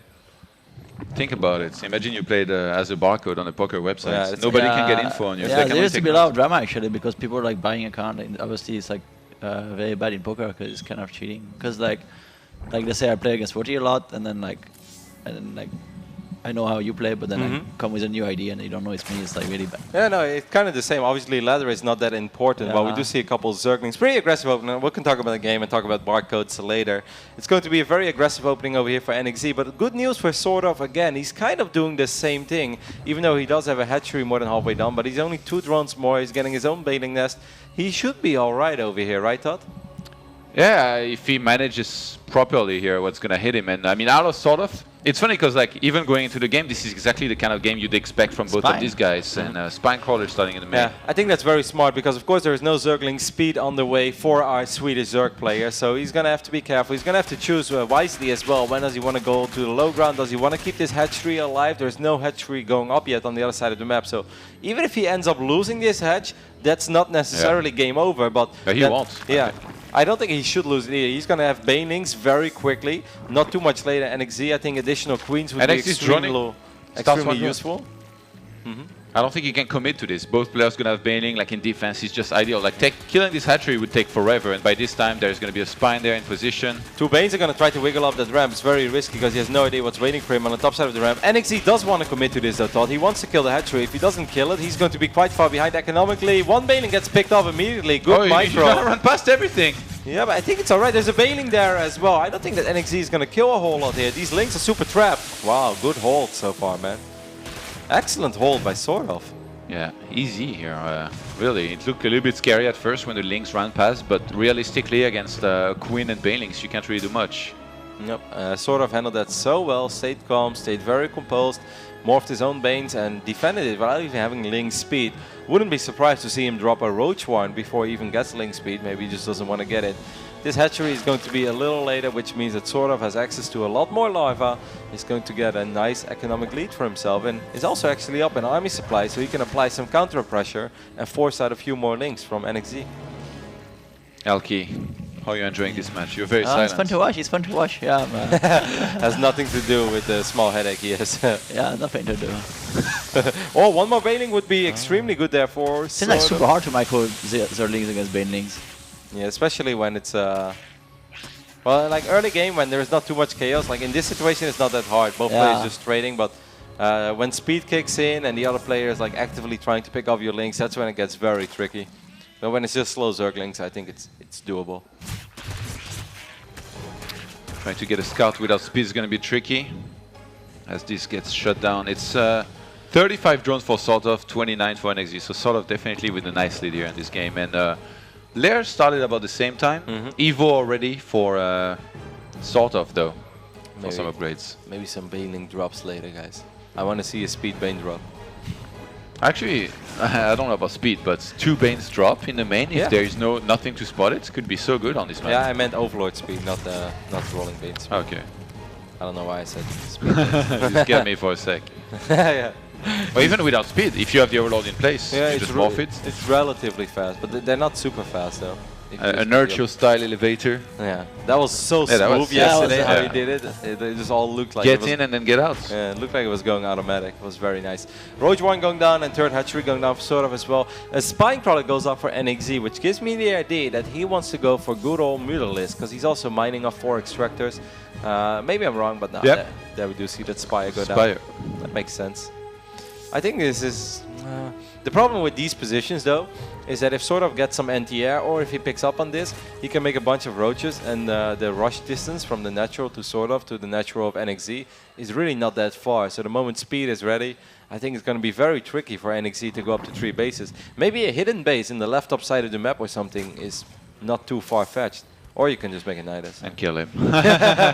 Even though he's going for a 3rd base Sort of right now, it's almost as if he knows. Like, because if his opponent was going roaches, like there would be a lot less of a chance for this to work. Remember that Nidus in Legacy of the Void has changed, hasn't it, Roddy? Yep, they're pretty strong right now. You can't kill the Nidus while it's morphing. Of course, you can kill it as soon as it's up.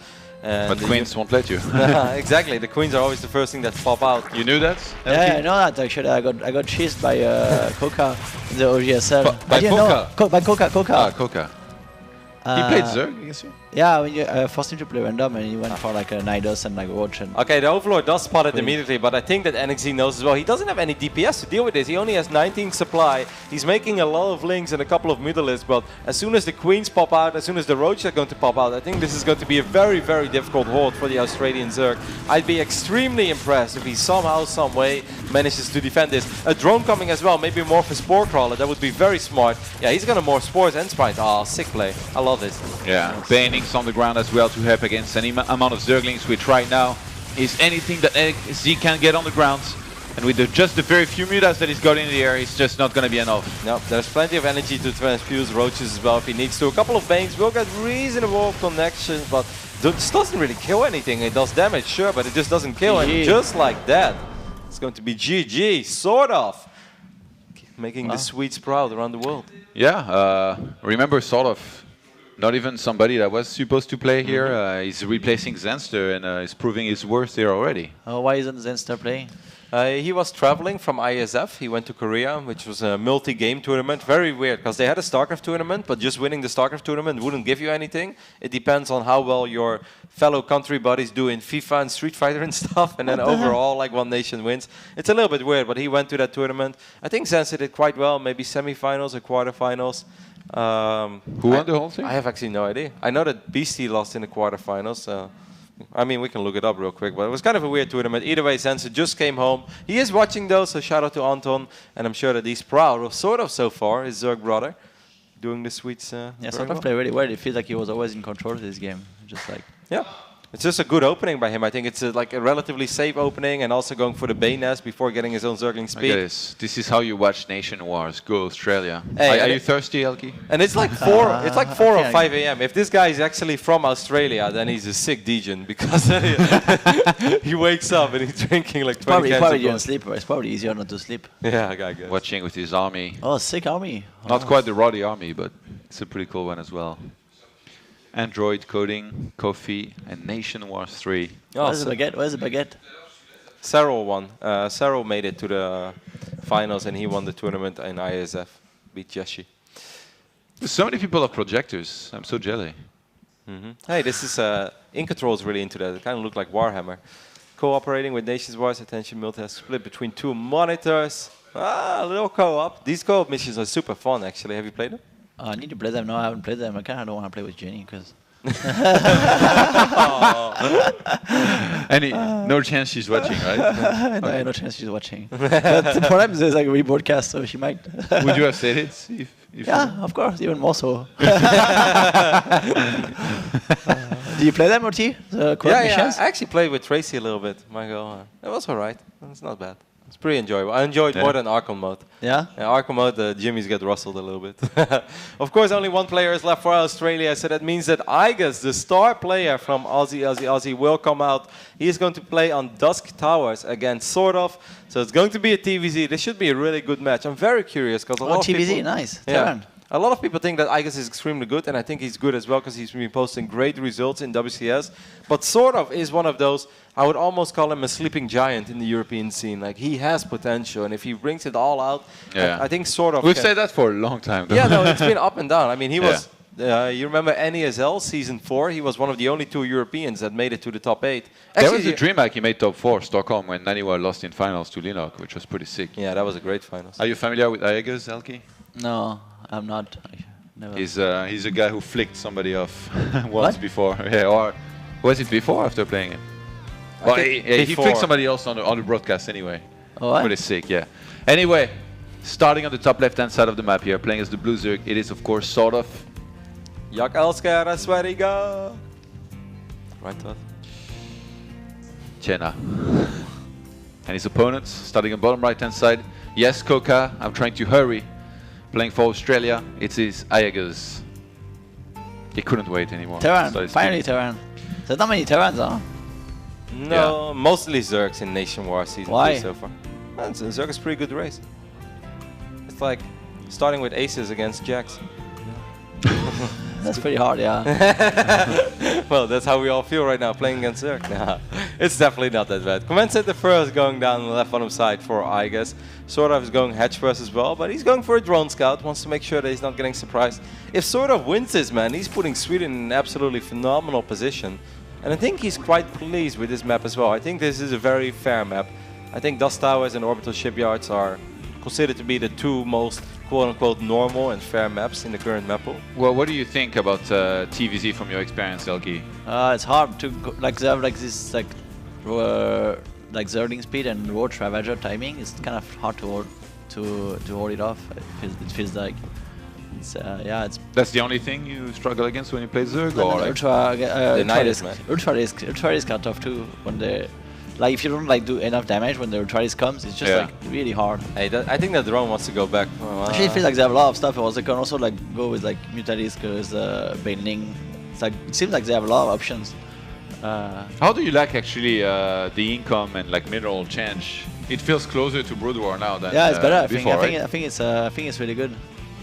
It's it makes the game faster, and also you really have to expand. You can't just toss it up and I tuned into some of your games in OGSL, the casters tournament here, and you had the entire map. I was playing Brood War style, yeah. I could tell the Brood War experience was there, to help with the macro and stuff. But yeah, it's much better, I think, because you have to expand more, so you have to open up and you have to cover more of the map. So it's less gonna be one big army against one big army. It can be a lot of skirmishes and walk-in and counter attacks, and so it's pretty good. Who do you guys think is a better opponent to face for France? Australia by far. Yeah? Yeah. So you're more worried about Sweden? They 4-0'd them yesterday. Yeah, so you're more worried about Sweden than Australia, but you thought Australia was going to beat Sweden. Explain. No, that was wishful thinking. My predictions are always a mix of what I'd like to see and, a little bit of everything. Not necessarily who I think is going to win, because I'm no tryhard like you. Mines, right?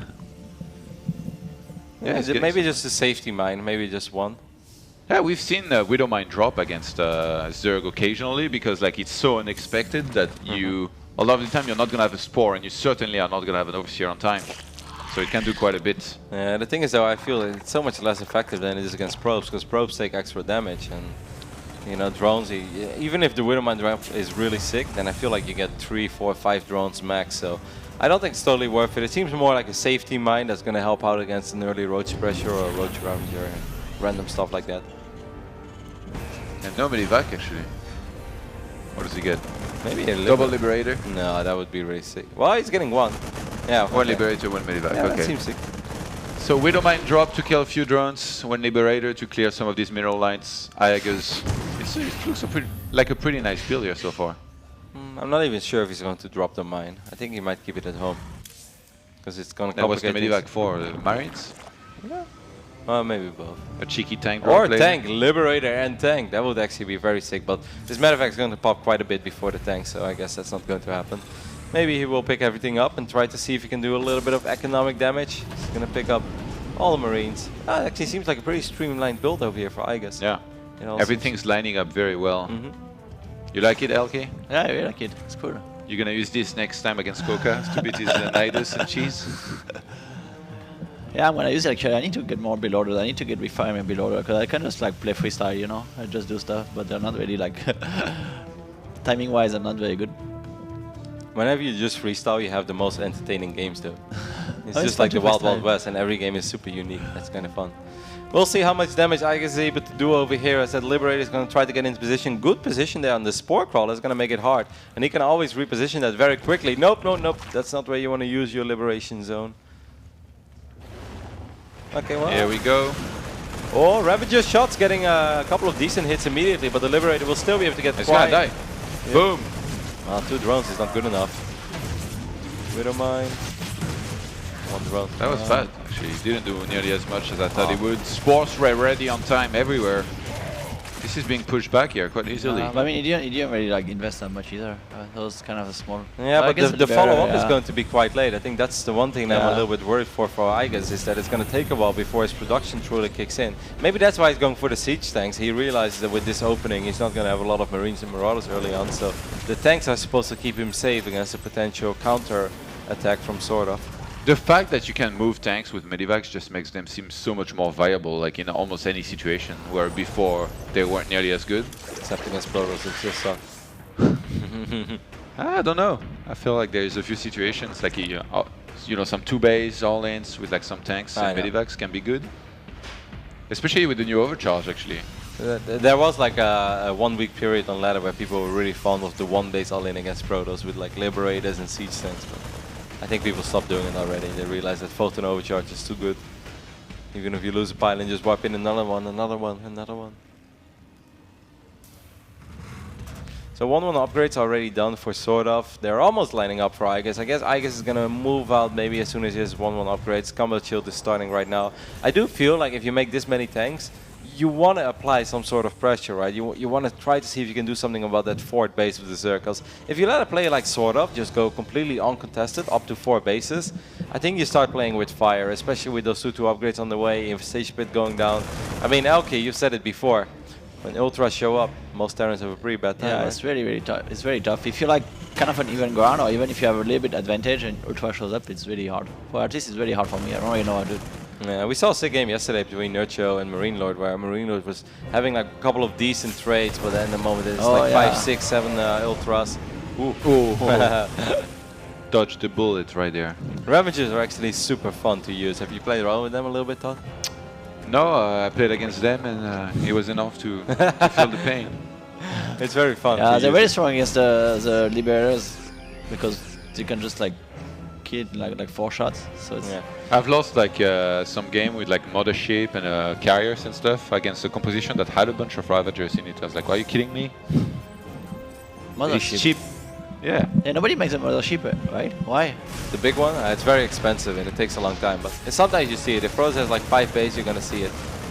Try to land one of these corrosive balls. So I guess is Oh, there's gonna be a counterling run by though. Actually, that's going to do a lot of damage on a single bunker is here. He will be able to raise the depots, but there are a lot of SCVs on the low ground that are going to be very, very exposed. I think he could have gone into middle line, or maybe he just wants to pull Aigis back. I guess either way, this was pretty successful. Yeah, bought him some time as well. It's going to allow the upgrades to probably finish up, so if he can take a fight with 2-2, that should make him a lot more happy. Infestor is going to be massive as well against this army, because if Aigis steps on creep, he could get his entire army fungled pretty much instantly. As our observer is showing us, Aigis actually didn't start +2 armor, which is a little weird when you have double eBay. Maybe you just forgot about it. Maybe you queued up the upgrades by accident. Okay, I feel like the siege tanks are going to be very important here. I feel like they're going to get demolished. Like 6-7 infestors, 2-2 upgrades. Here we go. A couple of Ravagers as well. Banelings will connect. Lands at the front, so Aigis can't fall back and dodge the bite. But Ultra East Cavern is down the way. Yeah, but there's like nothing keeping these tanks safe on the low ground. That is actually very well done there by Aigis, putting the tanks on the high ground. But there are so many units in production right now that I think this Terran army is going to get absolutely swarmed with Ravagers over here as well. Infestors kind of A-moved into the army. We'll lose a couple of them, but in the end, sort of is going to clean this up without really taking any major losses. There you go, Lings, Roaches, Ravager, and Infestors. That's all you need, apparently. Well, yeah, it's really annoying composition, actually. Really I think the creep helped a lot, made it a lot harder for Aigis to truly commit to Swarm host! The accidental Swarm host. We all love him. Medivac gets blown up with a siege tank inside. Yeah, that's bad. It's actually very bad. And he redropped in that 4th base, but I guess this is being defended. It's going to be really hard for the Australian player now, I think. Let's see if +2 armor starts immediately for Aigis, then we know that he actually queued up the upgrades by accident. But this is going to be very bad because he's a full upgrade behind from this point on. First Ultras are already on the way. I really want to give a big shout out to the way that sort of used his static defenses early on in this game. I really think that made his life so much easier against his pretty aggressive opening. First Ultras out. Good luck, have fun, guys. It's going to get very rough. Aigis some nice kiting. Actually, and repositioning of the army. Here we go. Is there any fungal? Oh, big fungal and bile hits at the same time. And it looks like Aigis is pushing and doing quite a bit of damage here before there is a significant amount of Ultras. I mean, he needs to kill the hatchery though, and I don't think he's going to be able to get it. There's one more fungal will land. Plenty of Zerglings are in production. The drop got shut down in the main base, and all that sort of really needs is 1 or 2 Ultras. There's no 4th command center either for Aigis, who's now down 20 supply, and that's why he will tap out. GG. Sort of. Our Swedish Zerg brings Sweden up 3-1 match points now. Very well done by him. Yeah, doing really well. And sadly, Terran didn't provide sad, man. the sufficient performance. Feels bad, man. he quit kind of fast too. Yeah, but he was. I mean, he was way behind, but you can maybe he could have tried to like float over the main, drop all over the place, and then flown his main to the 4th. It's very difficult though to drop a Zerg that has like 2 spores pretty much in every single base. I think the spores makes sort of his life so much easier playing against those drops. He had a macro hatchery as well. He had very good upgrades on the links. So Sweden goes up 3-1, sort of showing the world that he's a very worthy replacement of Anton, also known as Zanster. The Swedish Zergs are on the rise again. Hey Pro Spirit is still reigning strong in good old Sweden. Banjo. the Banjo himself. The original Banjo. A little tweet from Wake, sort of be like Sverige. I'm not sure what hashtag Sverige is, but my Swedish is, well, it's not that good. I won't send you into Oh my God. So here's me at least trying to pay you back. Look at it, it's beautiful behind the FL tower and the fireworks. I would love to see you with a mustache like that, Todd. I think when I grow any kind of facial hair, it looks awful, so I don't think you would. Family's sick and this is how we roll. Well, hope everybody gets better as quick as possible. Hopefully this NationWars broadcast helps a little bit. Studying, but I can't stay away. Sadly, Promoro is out, but sort of is doing the comeback. Sort of has almost completed the full comeback. They're in the lead right now, so can we even still call it a comeback, guys? It's more than that. No, I'm getting a little love from my Dutchies. That's awesome.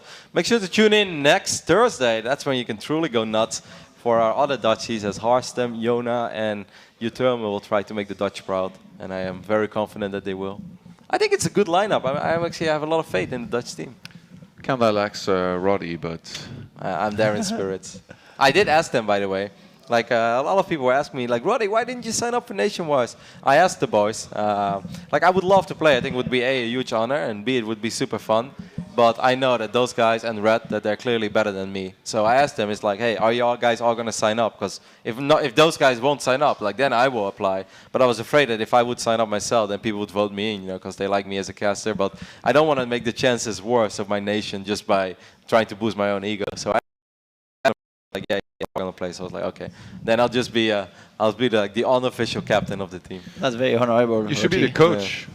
Like fetch them sandwiches. Oh man, if they make it to the semifinals, I'm gonna be the water boy, guys. Like I'm gonna bring them cheese, I'm gonna bring them wooden shoes and tulips every day to make sure that they're feeling great. A little bit of water here and there. Take them to the coffee shop. Let's not talk about that, Todd. Larina Crest is going to be the final map over. Well, not necessarily the final map, but that's going to be the map on which Australia now is going to try to make the comeback. Within 15 seconds, we will know who's going to be the final player. I already know who it is, but Elke, I'll let you guess. I didn't see. I already seen too. So yeah, you saw? Yeah. I didn't see. Iagus, Pig, or NXZ, I think. Iagus. I would have thought the same thing, Todd. Maybe Pig? Maybe. It is going to be Piggy. Piggy boy. It starts now. Well, ZVZ. Thinking about it, so if Pig would win this one, like obviously Pig has quite a bit of work to do. If he would win this ZVZ, then he's going to have to play one more ZVZ against Mini Razor. But I think sort of is slightly better right now than Mini Razor. So that would be doable. But then in the final match, they would most likely revive sort of if we would somehow get to 3-3. Yeah. So basically Pig is saying right now, I want to win 3 ZVZs in a row. I feel like I don't know what was said for them when they decided this, but I feel like I almost know. It's like, they were like, hey, Iagus, you're the best player of the team, here you go. And he's like, no, fuck TVZ, I'm fucking done. Peace, guys, good luck. And then Pig's like, God damn it, I guess I'll go. You know, that's very funny, because I was exactly thinking about it as well. I was like, Iagus probably doesn't want to play because he thinks Zerg's bullshit. So he's like, Pig, I wish you best of luck, buddy. And then Pig is like, oh, come on, man. He was already back in bed. He was like below the blankets again. He's like, oh, I guess. Now he had to get out of bed, put his tank top on. He's like, God damn it. All right, so we're getting ready. As soon as the players are ready, we are ready. Oh, wait, do we have a small break? Because we already had 2 maps, right? All right, so guys, we're going to build up the suspense a little bit. We're going to head over to a very small break. And after that, we'll be back with the 5th game between Australia and Sweden. Stay tuned. You're watching NationWars 3. Welcome back, everybody, to NationWars 3! Woo! Time to get into the next game. Man, I thought since I have your chair, I was going to do the opening over here. You should have. Yeah, I was ready. Is this mine? You Is this yours? You just go right off. Oh, that's mine. I want to play with that. Where's yours? You got a box down there somewhere too? That's mine now. Go ahead, Roddy. No. Like, I'm lost for words right now. I'm pre-programmed. According to Elky, I can't open or close. So, Well, back-to-back Sean would disagree with that statement. Back-to-back Sean would disagree. Elky, I'll have you know, you're a Triple Crown winner in poker. I'm a Triple Crown winner somewhere else. So sick, you're so sick. All right, we're getting ready to hop into Larry Crest, my favorite map of the current map pool. And you like this one? No, I was said with a lot of sarcasm. Oh, I don't really hate on maps in general. I play all of them. But one of the other nights, I did get very tilted, and I was like, you know what? I'm going to veto a map for the first time in 2 years of ladder. I never veto normally, but I don't. Yeah. Oh, what's going on with Pig? I don't know what's going on with Pig. This is Drogo's favorite map. Yes. You actually said that it's almost unlosable in PvT. Why? Because of War Prism arrest? What? Well, when did I say that? I think you said it 2 days ago. Unlosable is not a word I use often. So in what matchup? I may actually go through the VODs right now. Oh, and see see what you said. No, if you play Protoss and you play on this map, November the matchup, it's not gonna be that easy. I could swear that you said it was good for Protoss against Terran. And you said against Zerg you don't really like it that much, but you had a build. But no one knows the build. Well, no one knows the build. All right, we're ready to hop into this game. On the left bottom side of Larry Crest, we're looking at the main base of the man who has to do it for his nation. It is Pig. Aussie, Aussie, Aussie. Oi, oi, oi. There we go. That is much needed. On the right bottom side, our Swedish Zerg player that shows he's a very worthy replacement of Zenster. It is a sort of. Rotti, you're the only one to say Sweden was going to win. Yep. You're spot on with your prognostics. I'm back-to-back in right predictions. You're back-to-back in something else, Sean. That's right, man. Back-to-back. For life, man. Actually, we're Elky's. Elky's so funny. Hatchery going down on the low ground. Well, obviously not in the main base. It's going to be hatch first. That's what I tried to say. For Pig over here on the left bottom side. Well, sort of is the one going for the relatively aggressive opening this time. And looking at how far away, the hatchery is on the low ground, it's going to be kind of hard to just put a couple queens on the ramp and protect that hatchery, right? I think this is a good opening for sort of. Yeah, he's going to have to build a spine immediately. This is not easy to deal with these types of attacks, and that's why they're so common. But Pig has decided to open up. He's kind of a greedy player, to be honest, Pig. It's greedy, man. He's a greedy guy. And now he's going to... Well, he's dropping another hatchery. Pig, what are you doing? He's just convinced that sort of is not going to be aggressive over here, but the opposite is true. And Pig, well, he does have gas on the way, so that's like the only thing he sort of has going for himself. Sort of, haha. He can drop a defensive baneling nest, but I think Pig is in a lot of trouble already. I think he has to cancel that second hatchery. Yeah, that's what he immediately does. And even then, it's going to be a tricky hold, man. Spinecrawler is going down, though. Well, Drogo, what do you think? I think that sort of is like, fool me once, shame on me. Fool me twice.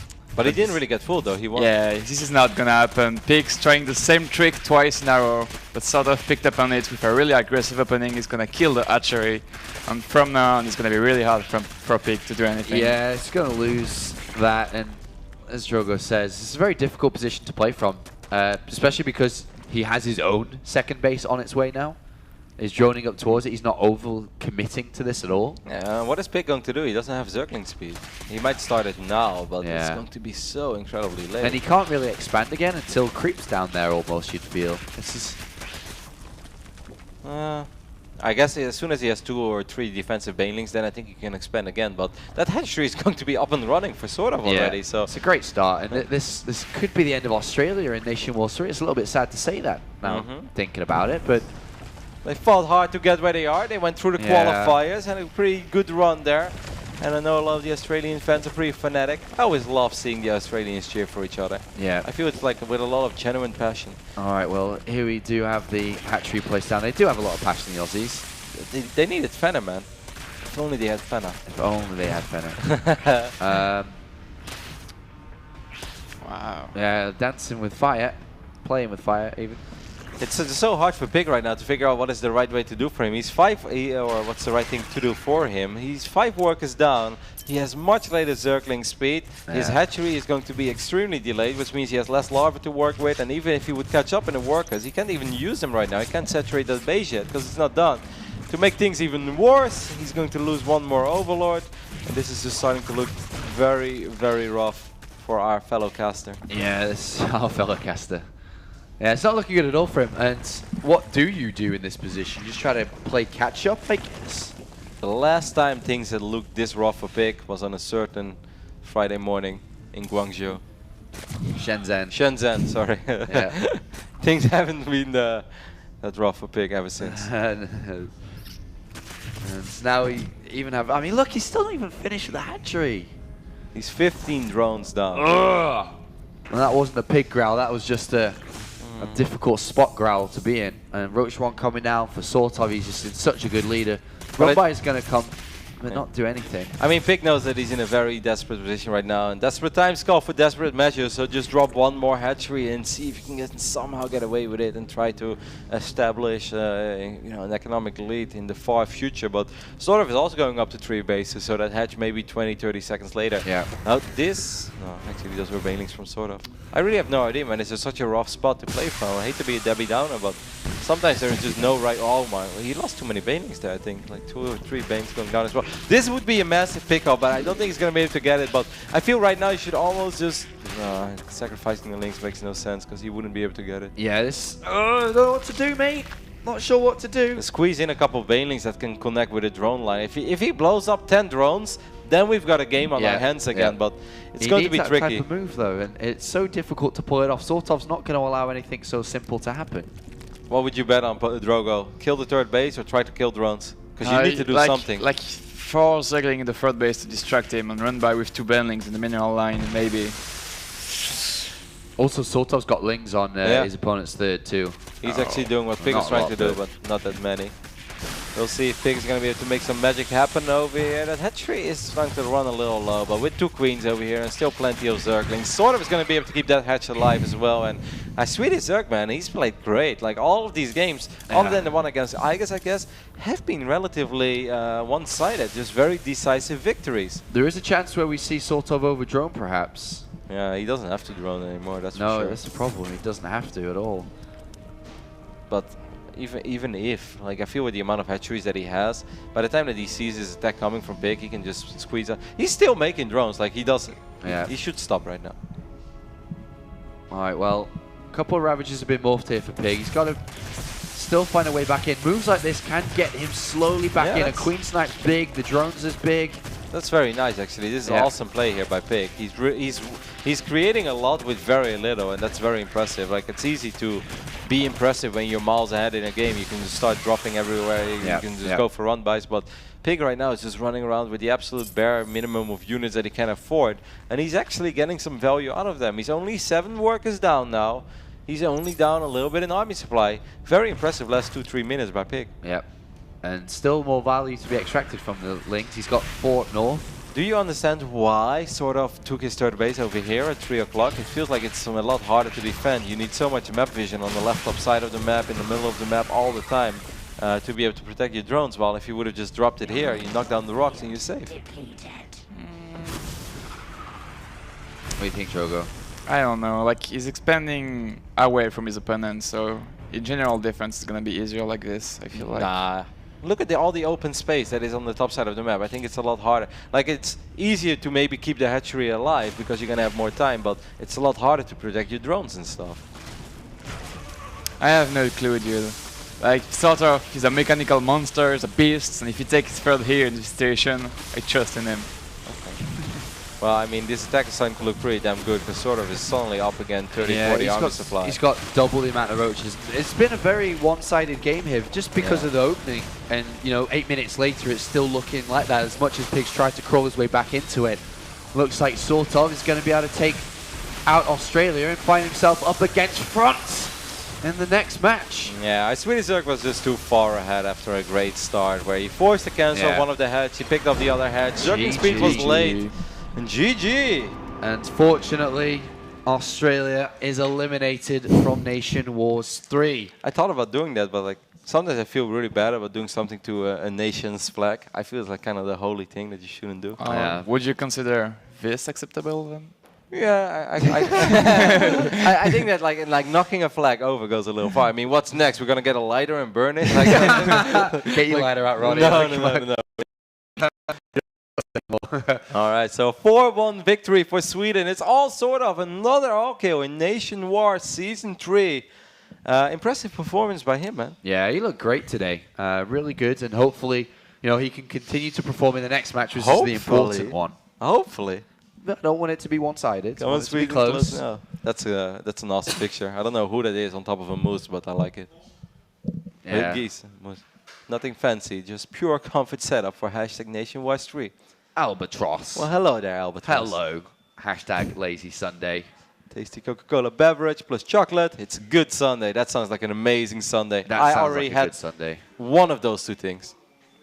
Which one? The Coke. Okay. Watching NationWars 3 great games and casters. Johan Müller, Rotti, and Elke. That was before. Thanks for sending in your I get tweets. way too much pleasure out of just looking at a bunch of TV screens around the world. I don't know why, but I find it very interesting. Cool. It's just fun to see. Like normally we only see our side, and now we actually see how people see us. Yeah, I think it's great. Keep them coming. NationWars 3. Here's the results so far of Group B, where we had Poland go through first place yesterday and eliminating France, pushing them down to the lower bracket, and that means one final game to go. And France is playing against Sweden. I still felt the energy level was a little higher yesterday in this studio than it currently is. It's because everyone's hungover. Oh, okay, there we go, there we go. Funk is making some noises, that's all right. Maybe the probe is going to make some noise as well. Yeah, he's feeling it too. So we're getting ready. I think it should be a great match. Yeah. I am a little bit worried. Like I kind of think right now, and we can take a look at the predictions of this NationWars. I feel like this is becoming a very familiar sight, but that might just be me. What, me? I was off by one map though. I'd be a little critical of myself. Me and Moman always sticking together. Like that the rest of the team sucks when I was off by one maps and I'm still 3 maps better than any other prediction. Yeah. We were pretty bad with picking that one, and I think the France one's going to be completely wrong as well. No, actually, I think everyone's going to pick France and they should win. Are you going to pick Sweden? No, I am going to pick France. Okay. But I think it's going to be rather tricky because sort of is a very dangerous opponent, I think, for Team France, for anyone on that team. And then I also think like Moro is his Protoss. Like I love Stefan, but I do think it still needs a little bit of work. But I think maybe in a PvP something crazy could happen. If you use Moro well, I believe he can be of value for this Swedish team. Yeah. And then Mini Race is a little bit of a wild card for me. I don't know how much he's been playing lately. I'm not that close with him. Even though I do think he's a great guy every time I meet him. I think he's a very pleasant person. But it's going to be tricky. France is the favorite though. But I just hope for a very close. Like I want to see them sweat here a little bit in the studio. I don't want to see it. I don't want to see a Marine Lord 4-0 sweep, even though it would be great for Alexei. I want to see them get a little nervous here, and then if they win, they win. If they lose, well, then I'm happy for the Swedish people. Yeah. You think so too? You agree? I think this is going to be 4-0. 4-0? Yes. By who? Marine Lord? Marine Lord? Lilbao? I know when they're going to send first, so I'm not going to spoil it. I think I know then as well. Because like knowing how Protoss biased he is, and like the only 4-0 he would predict, it can be anyone else other than that man. Yeah, it's going to be Lilbo. We already know. Yeah. We got you. We've got you. We're going to go to the winners interview in a moment. I think we're almost ready for it. We'll hear from Team Sweden as they prepare themselves as well to take on France. And I think the hype levels is going to rocket up very shortly. I want to see it because I was feeling it here yesterday. Like you can just like you get kind of carried away by all the energy that's in this little room. But right now I feel everybody's a little dull. So I'm ready for some France hype. I want to see them go nuts, and I want to feel the passion because I know that we can say a lot about ESO gaming guys, but passion, there's plenty of that. There's a lot of passion around here. Wale! Wale! Woo! All right, let's go over to the seating area and hear from Team Sweden. Hey everyone, Wale! Wale! Elke, how are you doing? Good, actually. I'm a new hat. Looks pretty cool. You get your new hat. I'm excited about seeing France play. We're gonna win Against Sweden. Yes. Sweden. So Sweden just won. Ayaga's kind of tilted. Is it something we can say in English? Yeah, that's actually an English word, so I believe so. Yeah. There is a pretty good chance he did. Like we theorized that maybe he didn't want to play again because he wasn't happy about TVZ or his TVZ, and I think there is a very real possibility it was the case. And sadly for Pig, just couldn't pull through in the last game here. Yeah. Pig tried his best, but sort of. But his best wasn't good enough. Yeah, unfortunately, and I think Ayaga's was expected to be the Swedish killer, well, the Swede guy's killer, and it didn't happen. So unfortunately. Do we have our Swedish team? Yes, guys. Hello, Moro, Sortov, and Mini Razor. Congratulations first for beating Australia. You were pretty confident, Moro, before the match. Did everything go as you planned? Yeah, I think everything went according to plan. Like I go in first as a sacrifice, and then sort of carries the shit out of us. So, pretty happy. Are we finally gonna see Mini Razor win some games against France?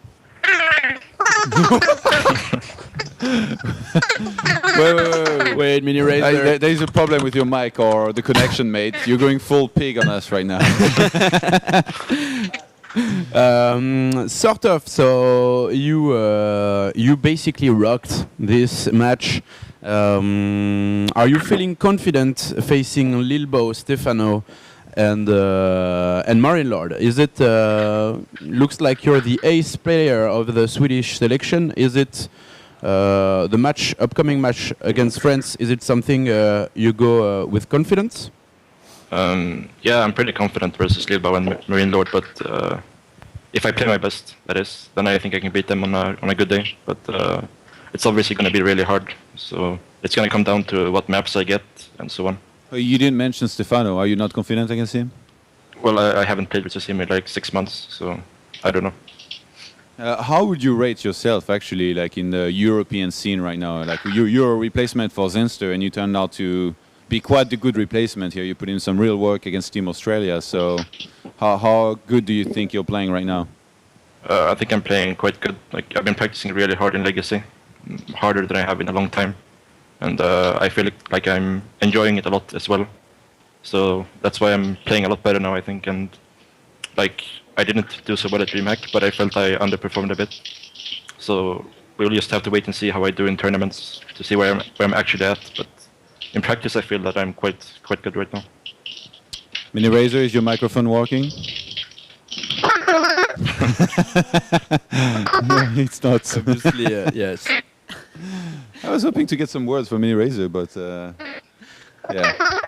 So Moro, in the end, so you're facing France. Which is the player that you fear the most? We've seen Marine Lord with a very high level yesterday. Lilbo and Stefano, we cannot say the same thing. Do you believe it's going to be an easy match? No, I think like this is going to be a pretty tough match, harder than this one. But I do believe that France should be a bit easier than Poland was for us. As far as me personally goes, I'm not really like, to me it doesn't really matter who I'm playing against, because I feel like I'm good against Taran right now and Protoss, and Stefano, you know, being probably the weakest player out of them. Okay. And he's being Zerg, so it's like kind of the same for me. I wonder, actually, is there any extra pressure on you guys' shoulders with Sweden being such a huge nation, you know, in esports, in RTS, in StarCraft in particular as well? Do you guys feel any extra pressure to deliver in terms of performance, or is it something you don't really think about? I don't really know. What do you think, sort of? Well, yeah, I think it's definitely some pressure from that. Like, when we had Naniwa and Thorstein, we used to be one of the best nations outside of Korea. So, but all we can do is do our best to get ourselves back up to that level, and we'll see how it goes. Yeah, but France was always the best nation outside of Korea, though. So it's like it's hard to have pressure when you play against the best RTS nation. I don't know about that. What do you think about that? Okay, so that's probably what we're going to see well in the last match of this group. So France versus Sweden. Guys, if you have something to say to the audience, your fans, or whoever that might be, what would you say? Starting with sort of. Well, I would just say that I'm sorry that we're going to knock France out. Okay. You can say something in Swedish if you want to the Swedish viewers, and I know there are many. They've been tweeting at us. Well, I feel I can do that if we beat France. Then I'll do that. All right. That's Hello, can you hear me now? Oh, yeah, Razor, back again. Yeah. So you're arriving for the last question. Do you have something to say to your fan or to the French audience or to the Swedish audience? No, not really. I'm gonna play. I think we can beat France, so we can ruin the show for all the French fans. Nice. Unfortunately.